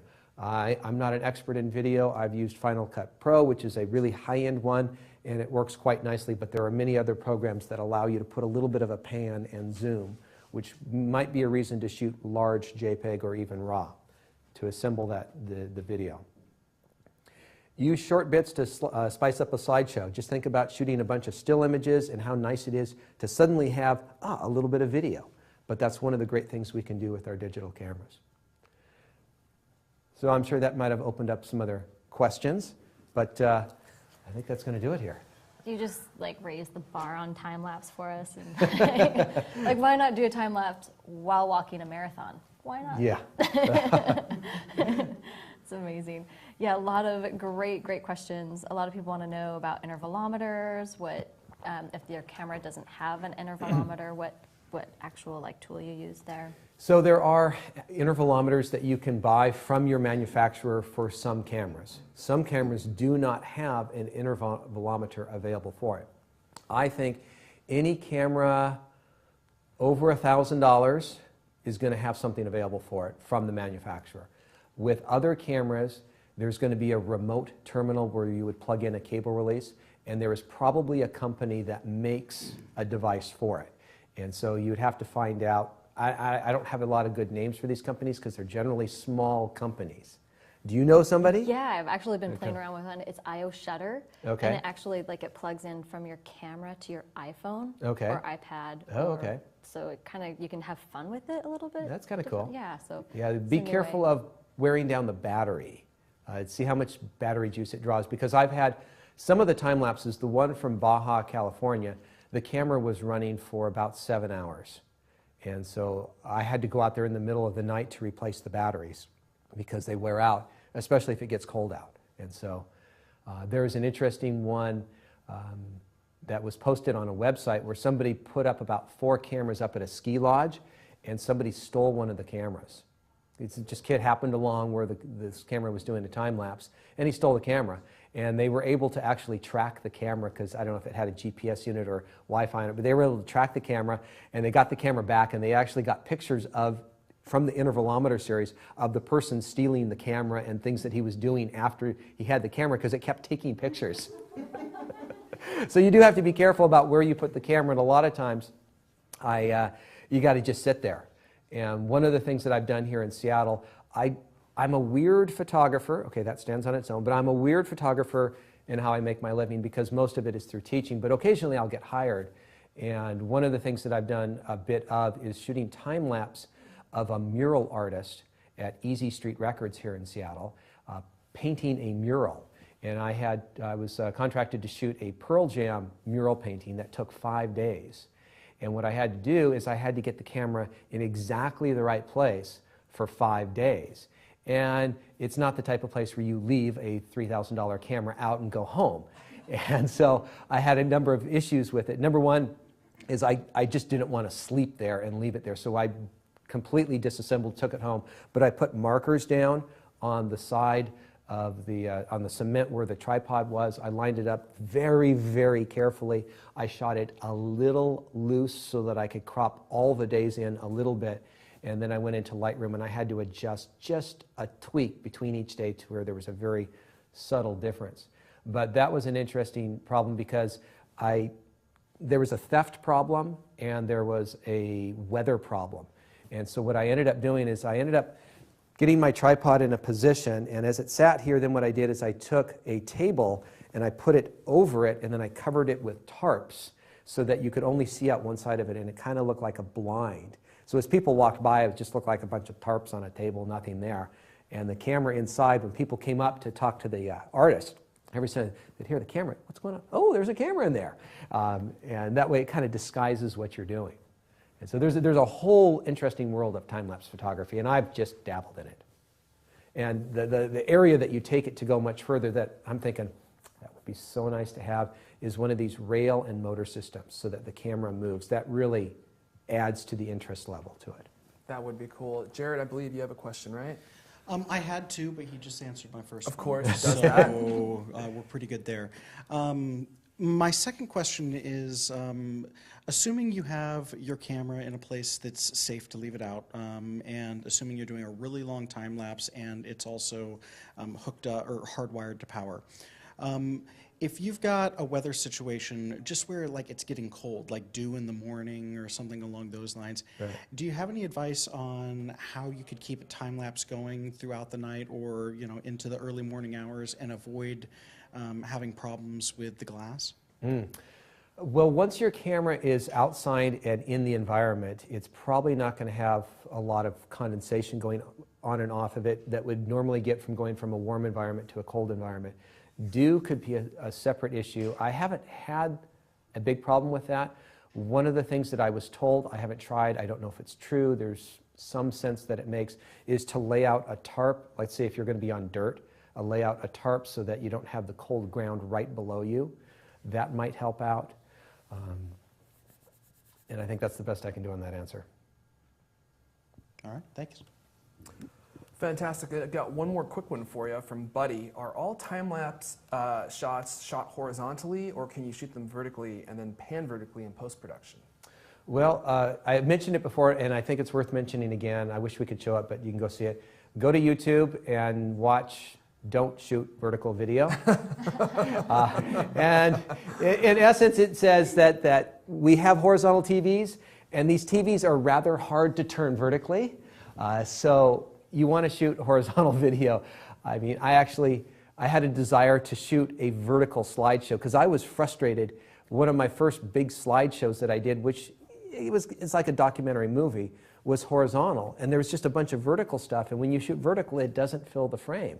And I was thinking what I wanted to do, and I never ended up doing it, is I wanted to shoot a vertical movie about climbing El Capitan, where there was a long screen that you could see vertically on. But that's just the way our TVs, our movies, and everything else is, so it's very hard to fight the system. A lot of questions that have not just been coming up this morning in today's class, but throughout the entire week. People want to know about how you go about like creating this class for us, because the content it's kind of just astounding. And like yesterday when I was watching some of your images come through, I was like, does he shoot with this class in mind? Because it's kind of amazing you have like specific exposures for specific and cropping and everything for us. Like, just wondering how you put this class together and the behind the scenes, I guess. I get a lot of questions about what program am I using, and to me sometimes it's that what camera do you use, because if I buy that camera, I'll do exactly what you're doing, and I'll happily tell you that the program I'm using is Apple Keynote. It does not come pre-programmed with a cropping section in there, and so there's a lot of legwork, and I feel that I'm just a total sham because I stand up here and I show you beautiful pictures all over the world, and that seems like what I do on all the time, and in reality, I'm downstairs in my basement in my sweatpants working on my computer. And so it's a lot of elbow grease, you might say, putting the things together. I mean, it's pretty much impossible to go out and shoot and say, okay, today I'm going to shoot wide and close. That's what I'm going to shoot. I mean, you can go out with a concept, but it depends on how specific you're going to be. And so I have several times have needed to illustrate a certain point, and I go out to shoot it, and I can't shoot it. It's much easier to shoot of what's available to you out there. And so generally you just go out and you shoot what you like, and then you find something that fits in there. And I tend to be kind of organized. I like things that are neat and orderly, and so I'm always trying to find a way to organize these photographs and these photographs, and so I have some very strange keywords on my photographs from sometimes. It's like, why would cropping be a word on this image, or angle of view, or something like that? Something that I think is kind of interesting is that I would never ever have been able to put this class together 10 years ago, because what was key to me was Lightroom and the metadata and the way it searches through data, because now, and I always wondered about this in the past, at a photography class I took a long time ago, they had an instructor up there, and he goes, yeah, you ever take a photo, you ever go to a photography class where the photographer puts up on the screen a picture, and he goes, yeah, I shot this at 500th of a second at f2.8. It's like, how does he know he was at 500th of a second? He just made it up. And with Lightroom and other database programs, I can just go through all of my images and narrow them down by 500th of a second. Okay, let's look at the 3-star images. Oh, not too many choices. Let's look at the 2 and the 3-star images. Okay, now I have some choices. Which ones actually show that shutter speed the best? And part of the problem I have in doing this class is, like, the shutter speed section is something I developed a long time ago. And when you have a really good shot that shows 500th of a second, what you think better than anything else, should you replace it to freshen up the show, or do you keep the best one in there? And I would be happy to hear the answers because I've kept those mostly the same. As I've gotten better ones, I've replaced them. And so some parts of this class are very similar to last year's because I haven't had the time or the knowledge to get in and make it better. And so it's kind of interesting because I have no idea, and I'm pretty sure there will be a class next year. I have no idea what's going to change for next year. I know that I don't have time to change more than 25% of it. My hope is that next year's class I have lots of new photos, but not as many new sections. I'm sorry, I'm being selfish. I want to go out and shoot. But maybe I'll create new sections by doing that. We have a question in class maybe? Have you ever used Aperture, and how does it compare to Lightroom? I kind of took some classes on Aperture, and I'm fairly familiar with how it works. And it seems to be an equivalent program to Lightroom and does most all the same things. There's a few slightly different tools, I guess it might be like comparing Nikon and Canon. There's some subtle differences in there. The main difference is that Lightroom can be used on PCs and Apples, whereas Aperture is only an Apple program. And so there's a smaller group of people. Now, Apple's becoming more and more popular, but the thing is you just get a bunch of photographers around and you ask, hey, does anybody here know Lightroom? About half the hands in the room are going to go up. Does anyone know Aperture? And there'll be a few people that raise their hands. And so that means there's more classes, there's more books, there's just more knowledge out there. And I like things to be simple, and so that just makes things easier. And so that's why I chose Lightroom from the start. And I generally steer people towards it now. It's not that there's anything wrong with Aperture, it's just not as common. Well, I think that you deserve to go out and shoot this year after putting so much work into all of this. So we would love to see more images from you next year, John. Excellent. Okay, so it is time for us to take a 45-minute lunch break. And we would love to know what you have in store for us for the second half of this last The day. big final conclusion, let me double check my notes. So we're going to be going through subject placement. We'll do the good old rule of thirds, and we'll be going much beyond that as well. And then kind of a good section is elements of design. And kind of to end it all up with, I decided to show you, I'm going to show you a bunch of bad pictures. You guys are going to love this because it's bad pictures leading to good pictures, kind of the thought process, some of the earlier shots which led to good pictures, and the thought process of stepping here to here to here to getting to the top of the mountain, you might say. Awesome. I can't wait. I always love this last section. It's so much fun.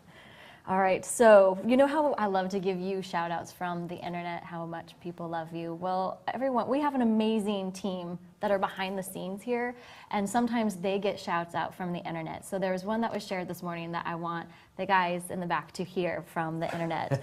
So is Victoria from Vancouver. Who is a stagehand young guy with a headset? I can't get over how cute he is. So we have fans. You guys have fans. Love the comments. Keep them coming. But another comment for John from our global thank you card on our Facebook page. By the way, you can add your thank you to John over the break. It is cr8.lv/gringo. Thanks. But this quote comes from Susan Menace. She says, I have watched previous series. I have bought last year's series, watched it a number of times, rewatching this year, and it does not feel like an old hat. It feels current and new and worth every moment of my time to revise. Good to hear. Nice. Yeah, it's been inspirational. I feel energized from this class. I was trying to think of one word to sum up this entire 5-day course, and the only word that came to mind is a long one. It's supercalifragilisticexpialidocious, which is, of course, the word Mary Poppins gave us when you have nothing that you can think of that's better to say. Two things that I've taken away from this course that you've mentioned is make the effort to create the shot, which I think is something that I always struggle with personally, is like sometimes you just don't want to go out there and actually get the shot that you really want to get. And then take the time to allow yourself to be creative, which is another one of the things that John mentioned, which I think all too often it's just easy to get lazy and not really go out there and give yourself the time you need for that creative juice to start flowing. And I'd like to know what you guys have come away from the course with. What are two things that you can think of that, John, that you're going to leave this course with? And same with our studio audience. And then think about, if you could revisit this material again in 2 weeks, 2 months, 2 years, 200 years, if you want to pass it down through your family. John has spent the last 5 days presenting a massive amount of lessons and tips and rules to help you improve your photography. And it would be so amazing to go back and revisit this as your skill level increases. So you have the opportunity now to purchase this course, and you'll be able to view it anytime you'd like. You can watch it on your television, on your computer, on your iPad, on your iPhone, on your other smart device. And the price for all of this material, all 5 full days of this material, is $149. But of course, as you know, the time is ticking away. You can get this course now for only $99. And if you do that, you'll have the opportunity to watch it anytime you want. How much time do we have left, Lori? About We have 9 hours? We have 8 hours and 44 minutes. You have 8 hours and 45 minutes to make the decision to lock in all this great material to improve your photography. I'm really excited to revisit this. So we're going to head to lunch. Now's a great time to make your purchase. And actually, I think we have some announcements before we I do. head out, I have right? a couple really cool announcements. So first one is that we are really excited that Roberto Valenzuela's upcoming course, 101 Solutions to Common Photography Problems, is coming to Creative Live. And so Roberto will be teaching you guys the solutions to 101 problems that we face